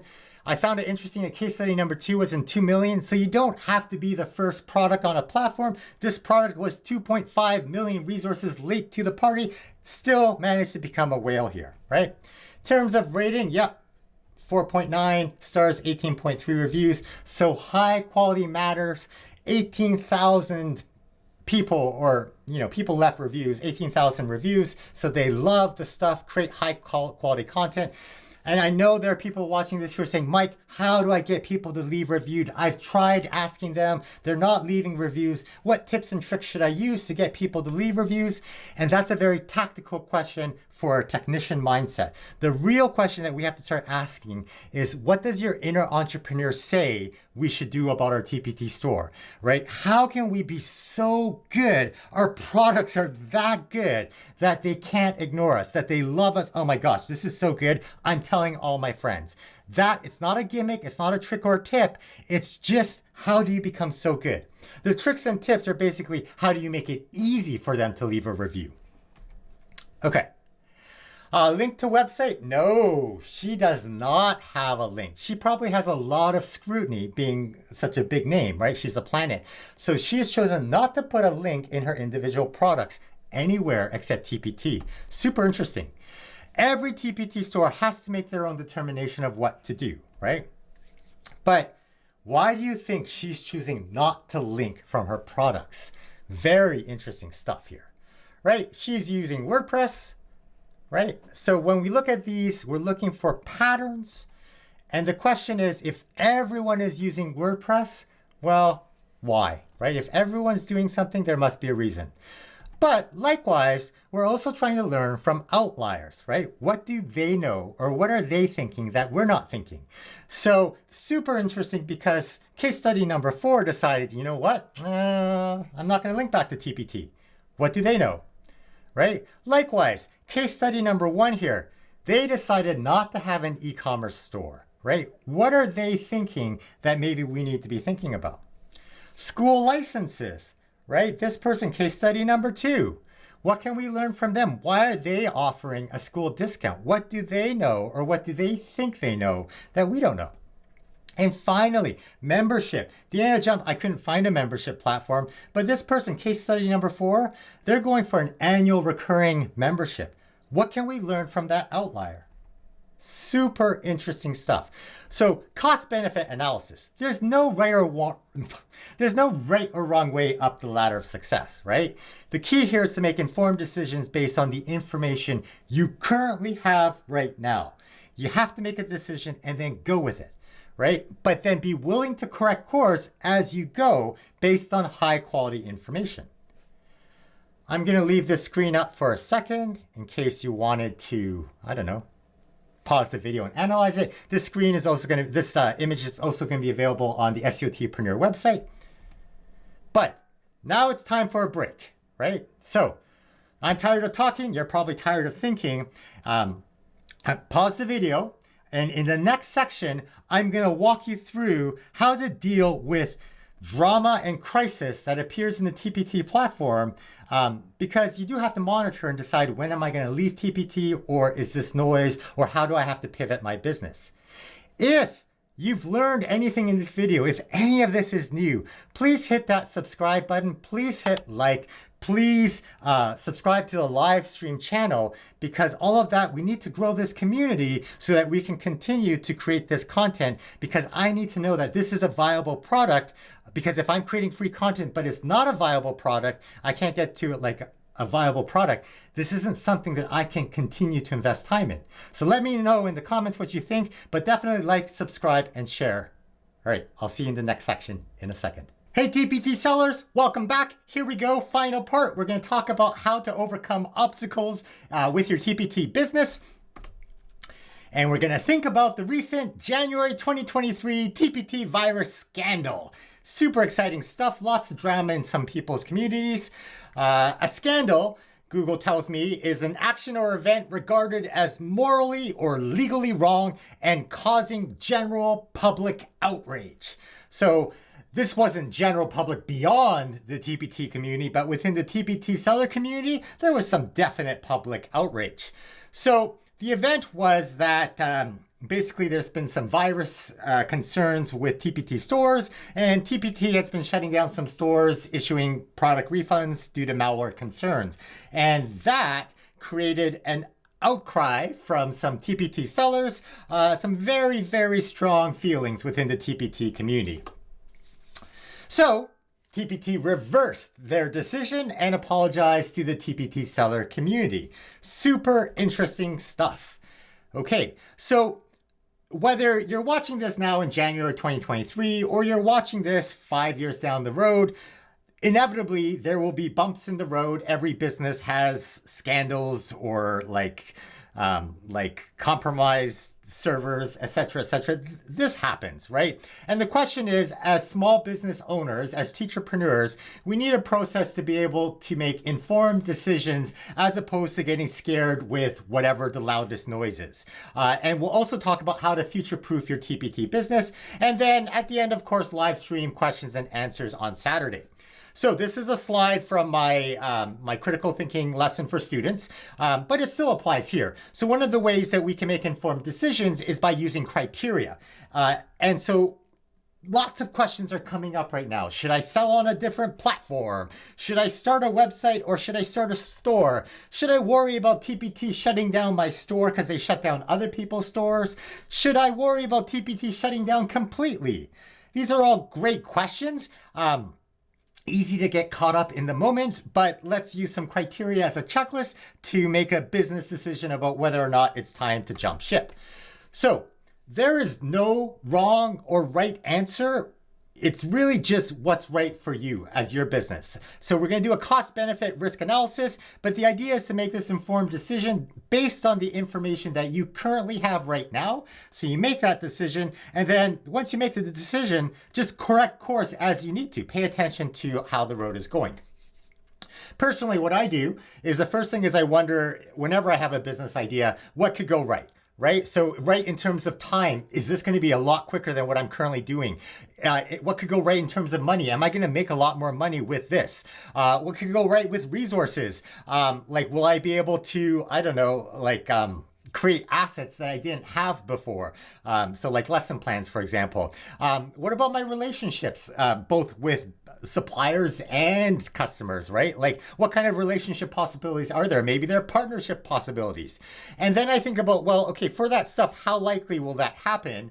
And then is there anything I can do to increase either the amount, right? The potential payout, or increase the probability, the chance that good stuff will happen. So I think about what could go right. And then I think about what could go wrong, right? So in terms of time, like how much time could I end up spending on this worst case scenario? In terms of money, how expensive could this choice be for me, right? What kind of costs are there? In terms of resources, well, I imagine some of you might be thinking, hey, let's start up a TPT store because I think I can do it better. Good luck. So many resources required to run your own store or marketplace, the web hosting, and like being able to have lots of people visit your site at the same time, all the things TPT has to deal with, you're going to have to figure out how to get those resources. And then if you choose this business course of action, whatever it is you're considering, how does that affect the relationships, right? And I'm going to focus on business relationships. So your relationships with TPT, your relationships with your consumers, clients, does that cause confusion at all? So lots of things that could go wrong, figuring out how likely will that happen, and then is there anything I can do to mitigate the risk, either by lowering the chances that bad things could happen or by lowering the potential damage that these risks could cause to my business. So for me personally, my criteria is basically, do the benefits outweigh the risks, right? Do the pros outweigh the cons? If the pros outweigh the cons, then yes, this is something I'll consider or do. If the pros don't outweigh the cons, then no. I'm going to make my decision. I'm going to leave it aside. If new information comes up, then maybe I'll revisit the decision. But no, I made a decision. Let's focus on what's next step. So, for example, I made a decision to try to run Facebook ads to send traffic to my TPT store, right? To my EduCircle stuff. I think I spent like $600, $700, and I definitely did not return on that investment. Lots of cons there, but the pros for me, like I learned a lot in terms of little things, like the little things that you do in your product description or your product covers. It has a huge impact on the clicking of people who see that stuff, right? So I learned a lot about how to optimize my stuff. And I learned a lot, like, for example, if I created a Facebook ad and I send it to my EduCircle store, and then if I create a Facebook ad and I send that directly to my TPT store, more people click on the Facebook ad that goes directly to TPT because it'll say TPT as the website, as the URL, as opposed to EduCircles. Just the brand recognition of that teacherspayteachers.com is enough to increase people clicking on that to get traffic. So the education for me, basically I viewed as, instead of thinking about like, oh, I wasted $700 on Facebook ads, I was at a point in my store where I could say, I'm going to spend $700 on my education rather than taking a college course on Facebook or digital marketing. I'm going to have lived experience. Let's learn what we can learn. So yeah, pros outweighing the cons. That's the process here. The question you have to ask is, what kind of criteria, what's your criteria, what's on your checklist to make a business decision as opposed to an emotional decision based on whatever people are alarmed about that you're reading in the forums or Facebook groups? And if you don't have criteria yet, you can use this pros versus cons, but maybe you have other things that you're looking for as well. So, Mike, are you selling on a different platform because the benefits are greater than the costs? No, I don't think that the benefits, and I did a whole video looking at TPT alternatives. I think the costs are just huge versus very little potential payout for me at my stage of the game. But if you're just tinkering, if you're a tadpole, maybe that's something that you're going to explore, because if you get in there first and then that becomes a huge marketplace, then wow, you might become a whale quicker than you will be on TPT. On the other hand, if you invest time and it's Amazon Ignite and then Amazon Ignite just quits, then you've wasted all that time. And that's the risk of being an entrepreneur or teacherpreneur, that sometimes our effort doesn't pay out. Mike, are you starting a website? Mike, are you starting a store? Do the benefits outweigh the costs? Yes, I started a website because I think it's important to build on your own land, and then that way I can pivot if I need to. So Deanna Jumps use that tinyurl.com as a redirection. I use an EduCircles redirection link. I'll talk about that more in an upcoming episode. But the cost for me to set up a website, like a couple of bucks, the price of Netflix per month kind of thing. A domain is like $15 for the year, and then I have a website, and then I start to build my community. Yeah, that is a huge benefit. Am I going to start a store? Well, no, because a store requires a lot of stuff that I would rather outsource, and I'm outsourcing my store infrastructure to TPT. They're my store infrastructure so that I can focus on creating content and marketing and getting traffic. That's my strategy. Okay, decision made. Are you diversifying your sales channels because the benefits are greater than the costs? Well, if you watched the last masterclass for TPT search algorithm stuff, I think I talked in there about one of the business ideas I came across, which is basically to get to your first million, focus on one customer avatar, one product channel, right? So I have one sales channel, which is my TPT store. And then I have the marketing along with that sales channel, like the TPT ecosystem. But then I also have my website that I'm driving. So that's my second channel. So I'm diversifying my marketing channels, I guess, but I'm not diversifying my sales channels. All right. Another strategy is to be full-minded. And so this relies on basically the more information, the more high quality information you have, the better armed you are to make a good decision.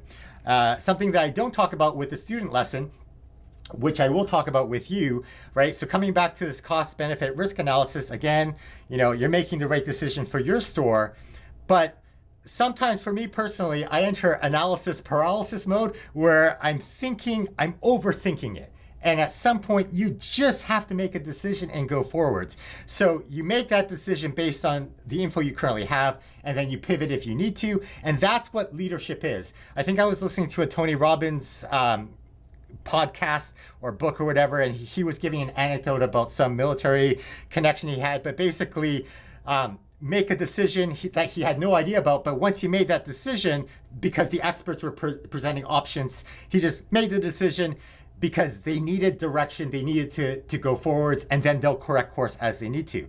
So basically, I love the idea about, okay, well, based on the information I have, I'm gonna make a decision so that I can move forwards, but I'm paying attention to where the cheese is moving so I can pivot if necessary, right? Correct course as you need to. High quality data here is key because there's lots of noise. There's lots of, like, the sky is falling both internally, like paranoia, and externally, right, from what other people are saying. And especially if you're in an echo chamber where that's what people are sort of repeating to each other, that can get very scary very quickly, right? So high quality data, impartial data is what we need. Third strategy I'll talk about is this idea about being open-minded. Obviously, TPT stores are very personal to us. As teachers, we're selling our lessons that we teach, so that's very personal if it doesn't sell well, right? Like, so this is very personal. So the challenge is to look intentionally for the opposite point of view and then wondering, well, how could that actually be a better point of view than your spot? That's super tough. So I'm going to go over some talking points in the TPT virus scandal. And if you already have an opinion, like, yeah, TPT was totally wrong, I'm super mad about what they did, right? Then as I go through this stuff, you're wondering, well, what could be right about that decision to shut down stores so quickly? And then on the other hand, if you're thinking, well, no, they should have shut down things so quickly, then of course you're listening, you're thinking about, well, what could have been wrong about that decision to shut things down so quickly? So just thinking about the opposite point of view as we go through the story. Now, email newsletter, this was Tuesday, January 10th. And the TPT team sends out newsletters to the seller community. And if you just sign up for a free seller account, I imagine you're on the seller list. So basically, in this email, they say, hey, we know that there's this broader conversation about TPT security in some schools, because I guess apparently some schools had some virus concerns with TPT files that they downloaded. And so there was talking, like they outreach, they do a bunch of stuff. You can read it. But here's the line I love. TPT is taking swift and decisive action to combat these security concerns. And you want to hear that. You want to know that you're safe. Okay. Then they had a link to some security information on their website, which kind of looked like this. It was a one-page landing page with a bunch of information. And when I Googled this as well, they also have an article which was published on the 12th, so the next day. And basically all they did was they took the information from that one-page security document and they put it into an article format. Great. Fantastic. So let's dive into the security protocols. And really, it's the first part here that talks about virus malware detection.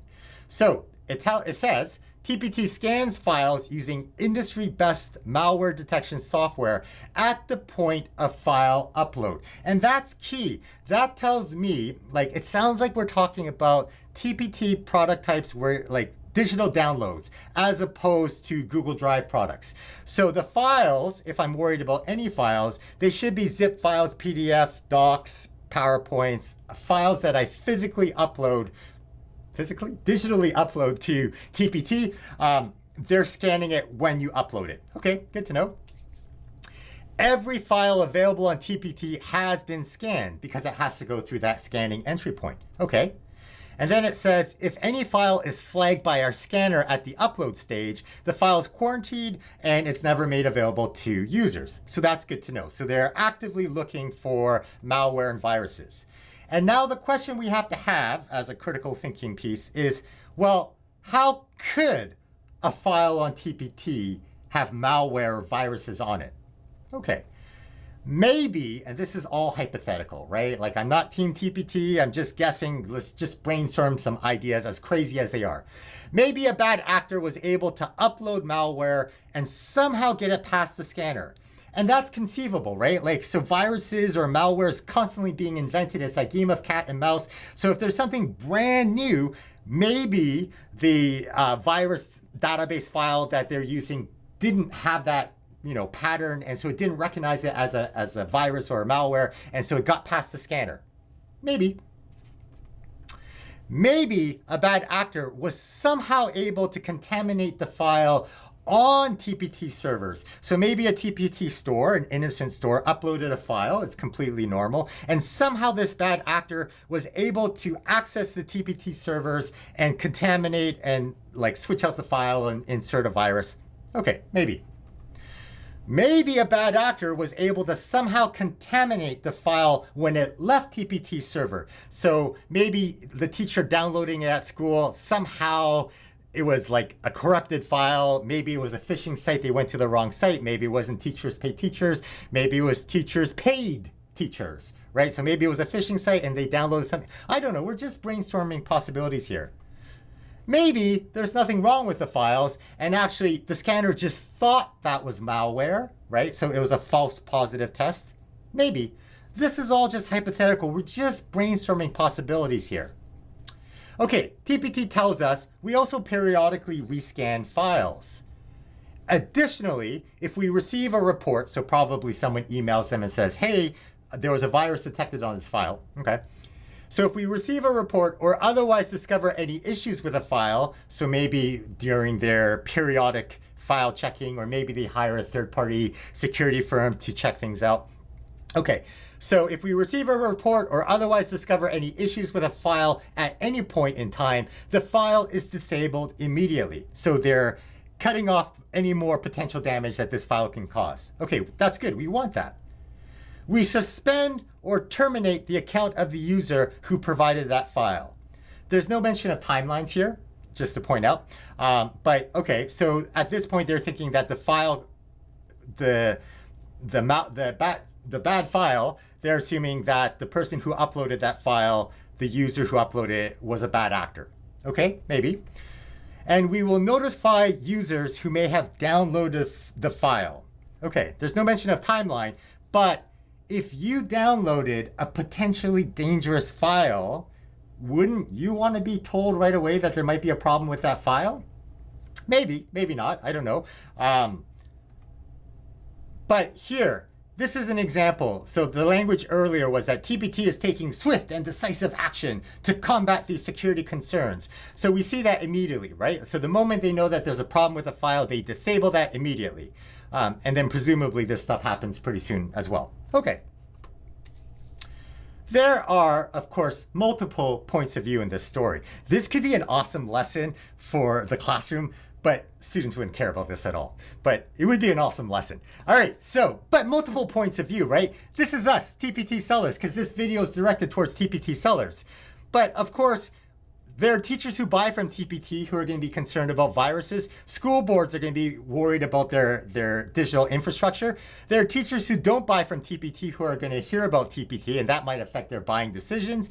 Team TPT, of course, they have a point of view. Management is the executive team that met with the CEO before the CEO decided to send out that email. But then there's the staff, right? The security staff who gave their recommendations, and then all of a sudden, Team TPT is doing a 180 in terms of security best practices. I wonder how they think. I don't know. Maybe they have great team building and communication within Team TPT. You've got to hope so. TPT shareholders. So the CEO, we know from the previous masterclass that TPT has a lot of private investor funding. So the CEO is responsible for achieving those strategic goals and explaining to the shareholders how things are going. Excuse me. Of course, there are bad actors. They have a point of view about trying to get into TPT because TPT is always a target. And then the general public, right? Like if things go bad, sometimes that becomes a news flash and then it disappears. So multiple points of views whenever there's a concern. And the thing to know about concerns is that there's reality and perception, and you have to manage both. You have to deal with the reality of the concern, but then you also have to deal with the perception of the concern. And we saw with the TPT seller community, instant flare up, strong feelings. Okay, so perception and reality. This is about trust, right? TPT has to figure out, do we trust the brand?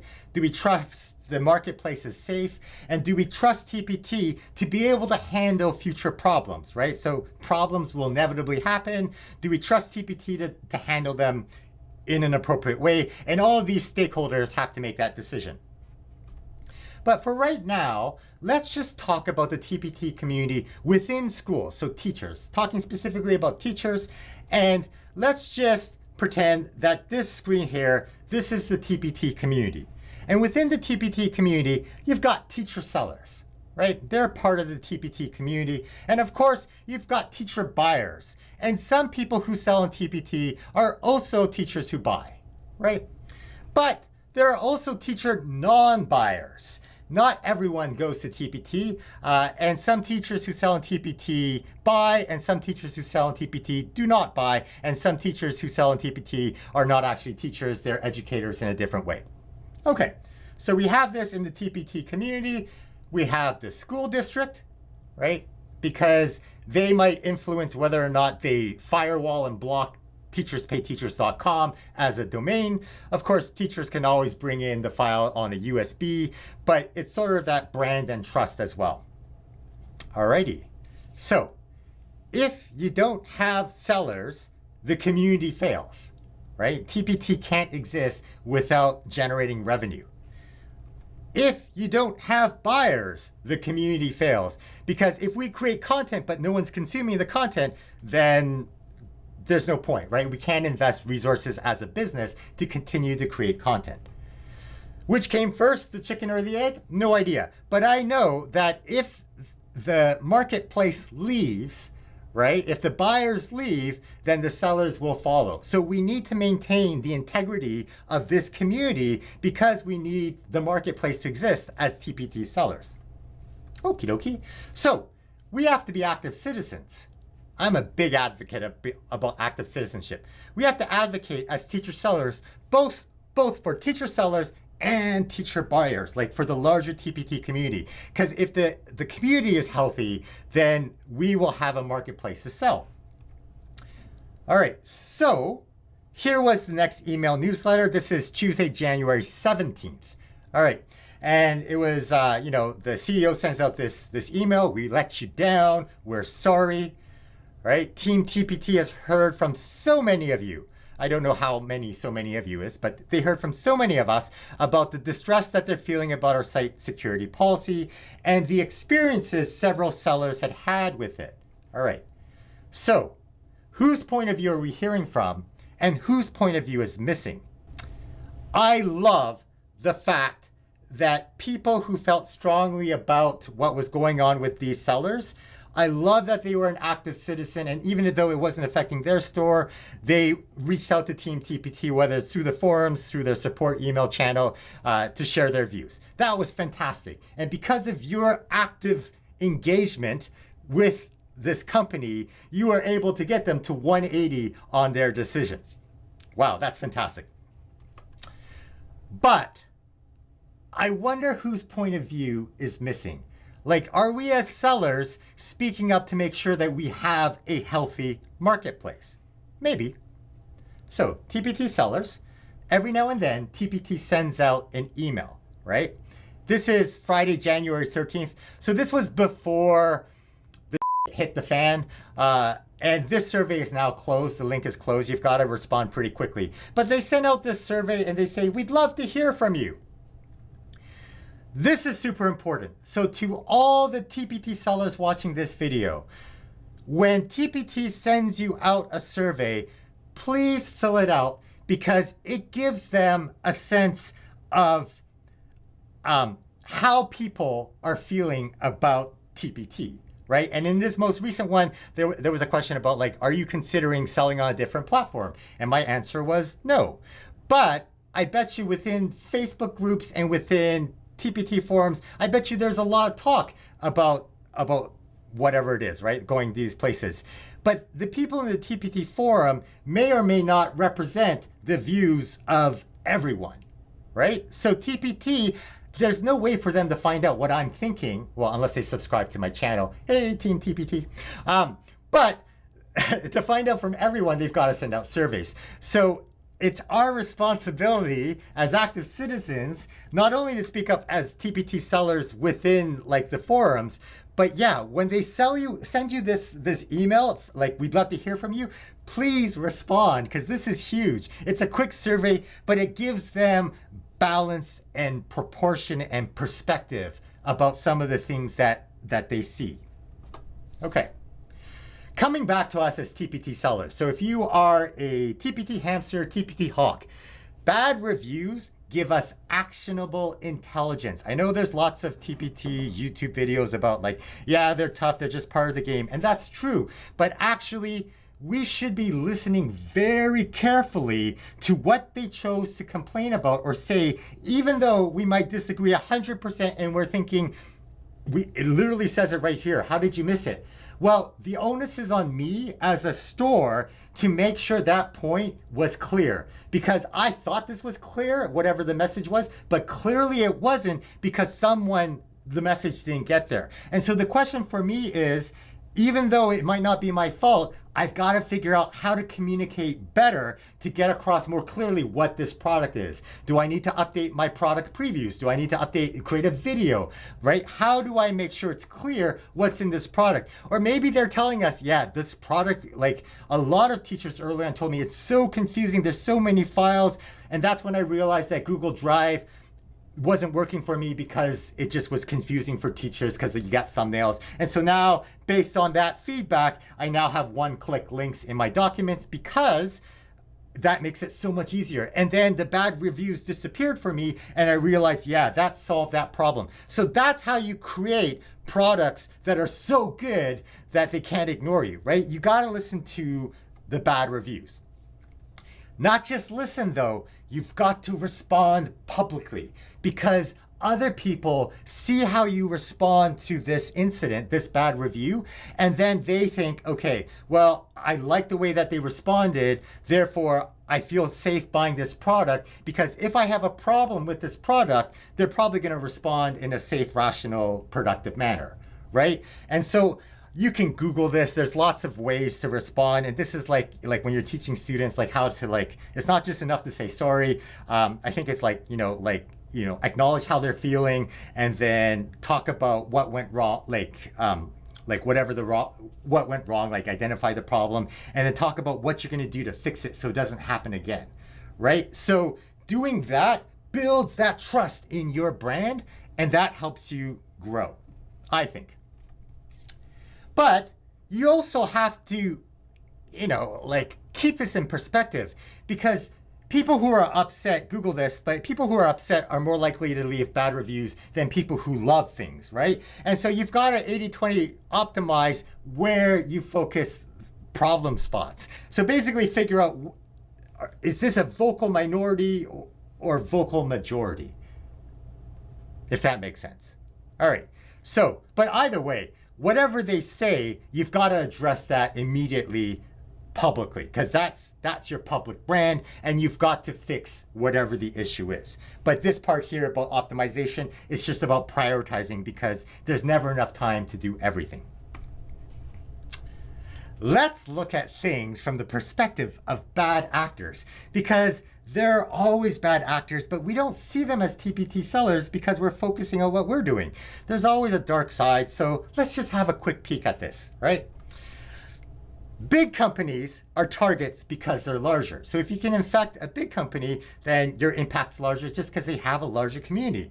But small businesses like teacherpreneurs, like myself and yourself, we're softer targets because we often have less protection, right? So we're easier targets to attack that way. Either way, both of us were targets here. But LastPass is a company that lots of you are familiar with. Maybe you share passwords with your VA this way. But LastPass is in the security industry. You can save your passwords there and come up with ridiculously complex passwords so they don't crack, so that basically you only have to remember one your password to LastPass. And they had a security breach, which you don't want from your security company. So in August 2022, there was a post from their CEO. I won't go into it, but there's a link on the slideshow, and the slideshow will be posted on the SEOTpreneur website. But basically, CEO post here talks about a transparent, ongoing investigation. They talked about who or what was affected and why I'm safe or not safe. So they talk about that. They talk about lessons that the company learned from this incident. And then they talked about what actions I need to take as a consumer. I think TPT needs to do a public, transparent synopsis about what happened, because clearly there was a security incident that made them think that, hey, we've got to shut down some seller stores. Well, how many false positives were there? What did they learn from this so that they can keep going? But whether or not TPT chooses to make a public thing transparent or send messages, like, it makes me wonder, what messages are they selling to TPT buyers? What messages do they send to TPT schools, right? Public transparency, I'm a big fan of that. But yeah, so TPT virus incident, January 2023. We know some TPT sellers were affected. We don't know how many bad actors were affected. And we know that there was some outrage over a virus total. Okay. So if you want to see a list of sellers, the age of their store, the number of products, go find a Facebook group or TPT forums, because they've collected that information. And I'm sure that's interesting. For me, what I would be curious about is the backstory. Like, are there any patterns between these stores? Like, did they use the same VA or the same VA company? Were they in a specific location? Was their file saved on a specific server? Maybe they had specific malware on their home device, right? I'm not saying that this is what happened. I'm just curious, are there any patterns with these stores? But bad actors, right? Super interesting stuff here. So let's look at some of the bad actors, because those of you who are thinking about switching to another platform, just understand that every platform is a target. It could be automated bots constantly hammering your website. It could be humans manually trying to put in spam or attack the system. It could be malicious people intentionally trying to do like damaging things, or it could be a bad actor who's entrepreneurial, who's trying to promote something else. So you wonder why you get so many phishing attacks, and the phishing attack looks clearly ridiculous. Like this is the CRA, the government, like you just got a tax refund, click here. It's so obvious to some people, but it's not obvious to everyone. And because it works enough times, it's profitable. That's why phishing attacks continue, right? So TPT is a target for bad actors. Let's just peek into their domain to look at some bad actors. Let's see what we can peek into here. So this is Teachers Pay Teachers. This is just regular SEMrush. If I scroll down here, I can look at their ads, paid competitors, text ads, backlinks, kind of anchor index pages are right here. So here we go. The Ultimate CBD User Guide by John Harris. Now, John Harris might be a teacher, might be a legit person here. This is clearly for staff. It's about health. Okay, it's this guide for CBD. And they have a link here on this product. It's free.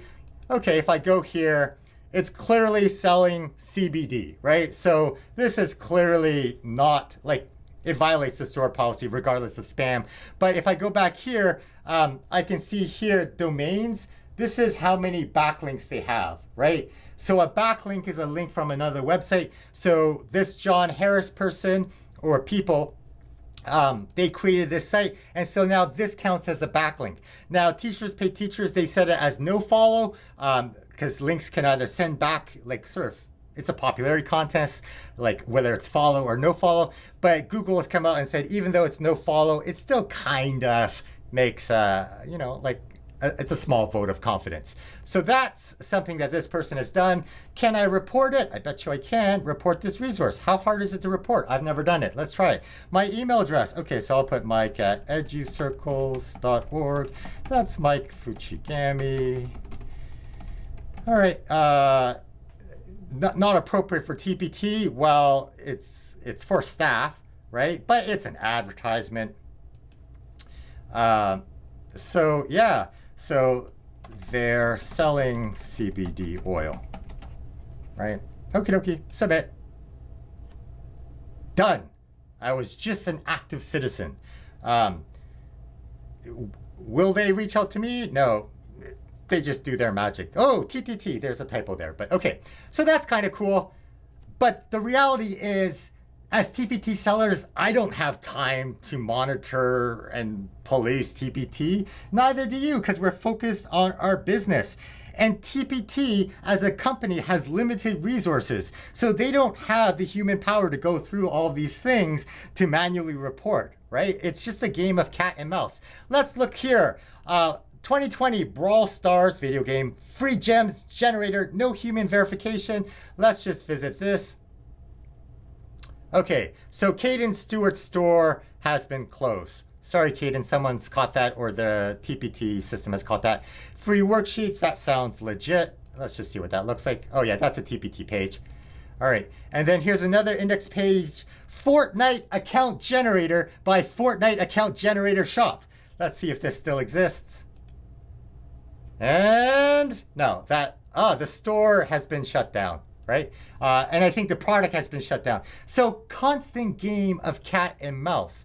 So even though as a TPT seller, I don't know the sense of magnitude that they're dealing with these bad actors, right? Will there be some false positives that get caught by accident? Yeah, there probably will be. There always are false positives. So I'm glad that the TPT seller community rallied. But again, with calmness and equanimity, right? Okay. Virus total. Let's talk about this because some TPT sellers were upset. And I know they were upset because TPT backtracked on this, right?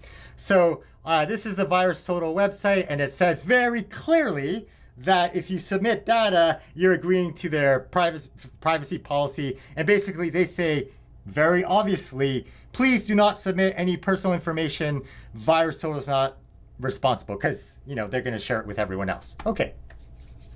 And then if you look at their terms of service, right, super alarming stuff. Hey, if I upload my file, TPT told me to check my file with VirusTotal. And if I do that, then I'm giving them this worldwide, royalty-free, so they don't have to pay me, irrevocable, so I can't change it, take it back, transferable, so they can give this permission to someone else, license to use, edit, host, store, create derivative works, publish all of the content in the sample. And that's super scary if you've never seen it before. Right? So this seems sketchy that I have to upload a file, my hard effort that I worked, because maybe they're going to sell it themselves or do something with it. Maybe. I mean, they could, based on that. But the question that we have to ask, if we're able to find that moment of serenity in the chaos, is, well, why is this sketchy? And looking for patterns, is this company an outlier? Or is this common practice, right? Is it standard practice? Let's find out. So again, remember, we're not lawyers. This is not legal advice. This is just entertainment. If you have any questions, go find a lawyer because it's jurisdiction specific and I'm not a lawyer, right? Dude, we're gonna go home super quick. I promise you. I know, I'll give you lots of krill. It's okay. Lots of us use Windows 10. Windows 10 comes with Microsoft Defender by default, super powerful stuff. Shout out to bleepingcomputer.com because they had a great article. You should read it. But basically, the Windows 10 privacy policy says, hey, if their Windows Defender system detects something, a problem, right, that contains personal content, then they're going to ask you to send it to the mothership, right? To the extent necessary to provide the services to you and to others, to protect you and the services, right? You give Microsoft a worldwide, royalty-free intellectual property license to use our content. So Microsoft is just polite and they'll just remind you per document. VirusTotal just reminds you per document. Oh yeah, okay. Hey, so January 17th in that email from TPT, right? The CEO backtracks and says, impacted sellers are no longer required to use VirusTotal to scan your files prior to upload. TPT will provide a list of various antivirus scanning tools that you can choose from. Okay, let's think about this. I think TPT sellers out there, you're going to find that no matter what antivirus software that you use, if it's using a real-time threat database, they're going to have a similar terms of service as VirusTotal. And prove me wrong in the comments. So if you can find an antivirus that doesn't have that sort of language, I'd love to know the name of that company. I'm going to make a caveat here. The key thing here is real-time threat database. So if you have an antivirus, it downloads like a database of virus profiles that it's looking for, right? And it downloads that virus database and then checks your files. But real-time threats happen in real time quicker than virus companies can send down that database update. That's why they're called real-time threats. So basically what virus companies do, like antivirus companies do, is they might have a security network, right? Like the Kaspersky security network. And basically it'll say in Microsoft Defender or Kaspersky, it'll say something like, hey, do you want to be part of the security network to stay more secure? And we all say yes, because we want to be more secure. And when we say yes, we're agreeing to the terms of service that no one reads closely, but we're agreeing that we're going to upload our files because that's the only way that you can have real-time threat detection.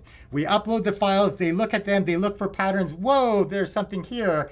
And then they send out that pattern. And the only way that you can be part of that network is if you agree to also send, like, yep, if you're part of the network, you have to send and in order to receive the database information. So if you find an antivirus software, either from TPT's recommendation or otherwise, that has a real-time threat database that doesn't require to agree to that terms of service, the sketchy terms of service, I'd love to hear about it. Prove me wrong.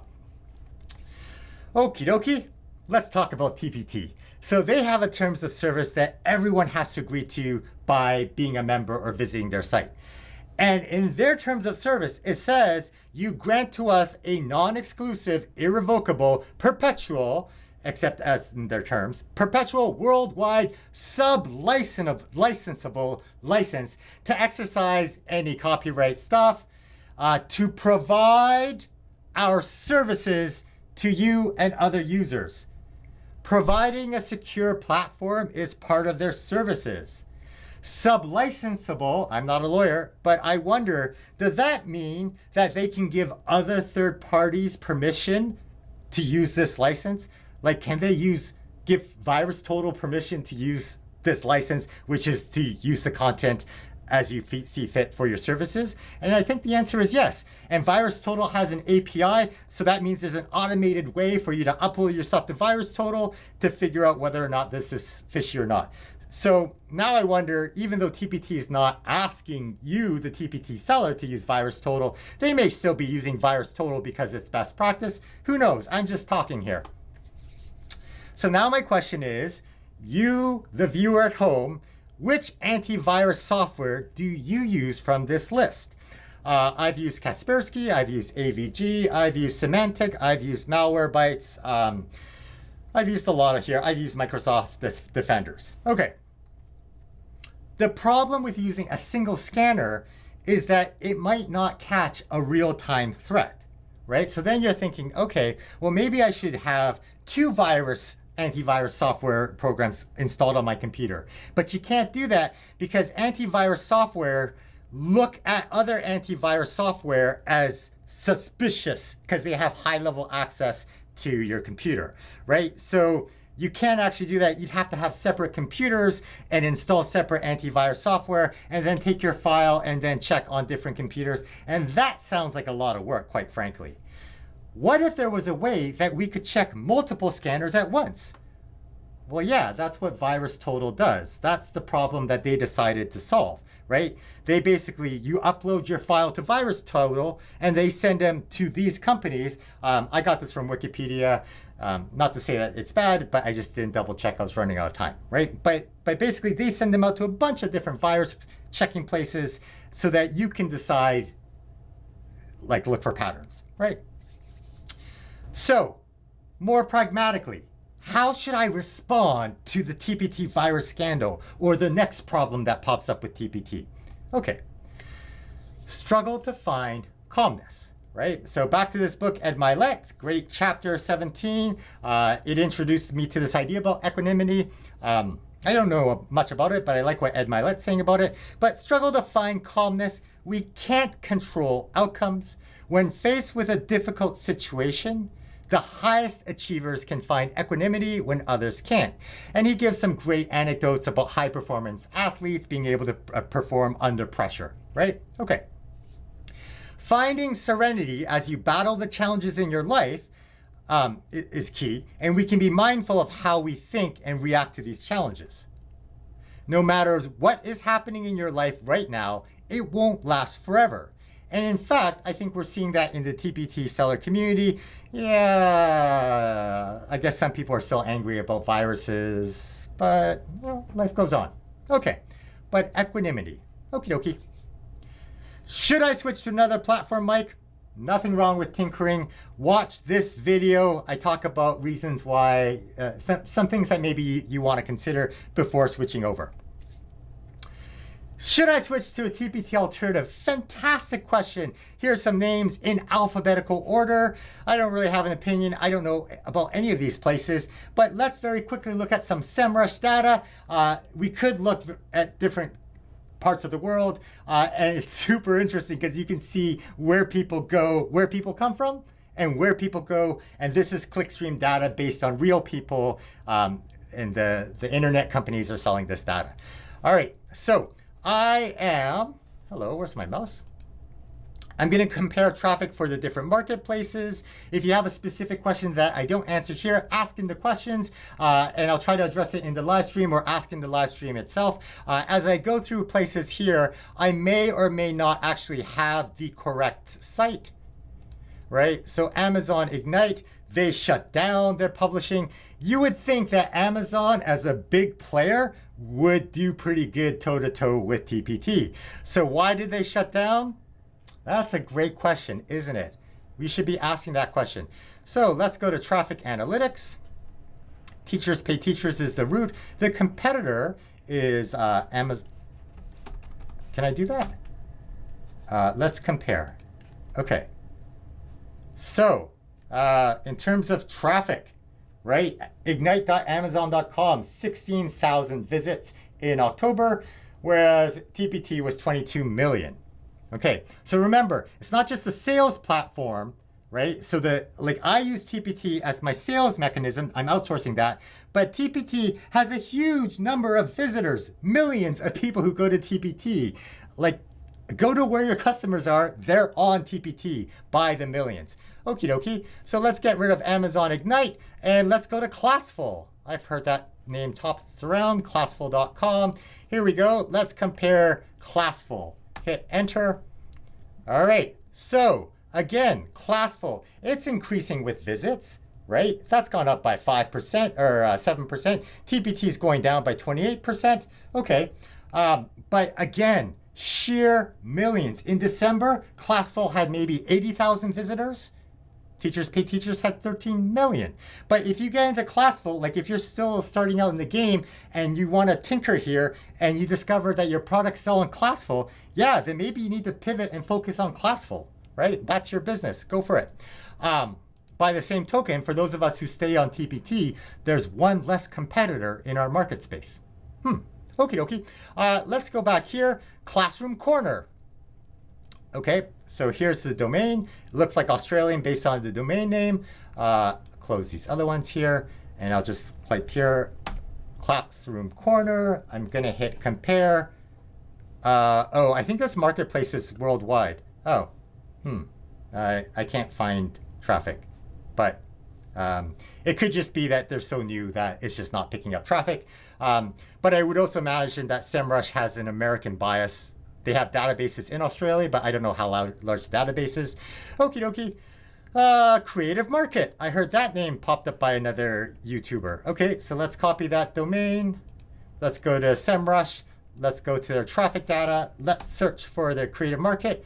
Ooh, interesting. All right. Teachers Pay Teachers, 13 million. Creative Market, 5.4 million. And this is, when you talk about traffic going down, this is between November and December, the previous months, because you can see that here, right? So yeah, maybe Creative Market could be a contender for you if the kind of products you make fit the Creative Market niche. For me personally, I sell English language arts resources. I don't think Creative Market's my selling space, right? But yeah, that's interesting. So if you have more specific questions about that, we can dig in on the live stream. Okie dokie. Etsy. I've heard some people sell on Etsy. Let's get their domain name. All right, so Teachers Pay Teachers. Let's compare you with Etsy, right? Etsy has 528 million. Wow, Teachers Pay Teachers is down here. So yeah, if Etsy was a teacher marketplace, I would definitely be looking at Etsy. But this is Etsy across all of their market spaces. I don't know that I can dive down unless they have something specific like teachers.etsy.com. I won't be able to dig down into pages. But yeah, if you think that teachers go to Etsy to find resources, then and your resources are the kind that might sell on Etsy, then maybe that's something to explore based purely on market traffic volume. Right? I don't know. That's an interesting one. Made by Teachers. That sounds like a teacher marketplace. Teacher focused. All right, so let's look up Made by Teachers. Here we go. Let's compare that. All right, so Made by Teachers is in the 60,000 range, 60,000 visitors in December, whereas Teachers Pay Teachers 13 million. So huge marketplace on Teachers Pay Teachers versus that competitor. Okie dokie. Teach Simple. Okay, so get unlimited resources. Looks like it's a different approach than maybe Teachers Pay Teachers is using. Okie dokie. Let's see what kind of traffic they have. All right, so 50,000, right, compared to 13 million. So again, like a fraction of the space of traffic as Teachers Pay Teachers. But again, like if you find that this is a different niche and that the sellers who are the buyers who are already here love your stuff, then maybe it is time for you to pivot. I don't know. This is something that only you can answer. That's your tinkering game. But I've already made the decision based on the earlier slide. Like the costs of being on another selling platform are too high for me for potential gain in that tinkering idea. Okie dokie. And then I heard about TES. So here's some teaching resources. I don't know if I go to teachers page, if I go to Semrush, sorry, because that's a page, I think this is by domain.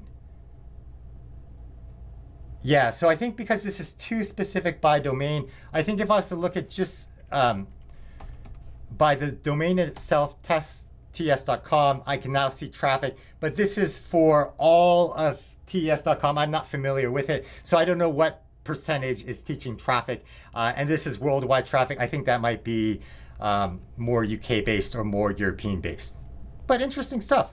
I mean, I like data, so I find this interesting. Alrighty. Should I sell my own products? Nothing wrong with tinkering. Lots of case studies do, including Deanna Jump, who's not on this slide. Pros and cons that you gotta think about, right? And here's the big one, because it's easy to think I'm gonna sell my own stuff. This was the organization plan that I talked through earlier.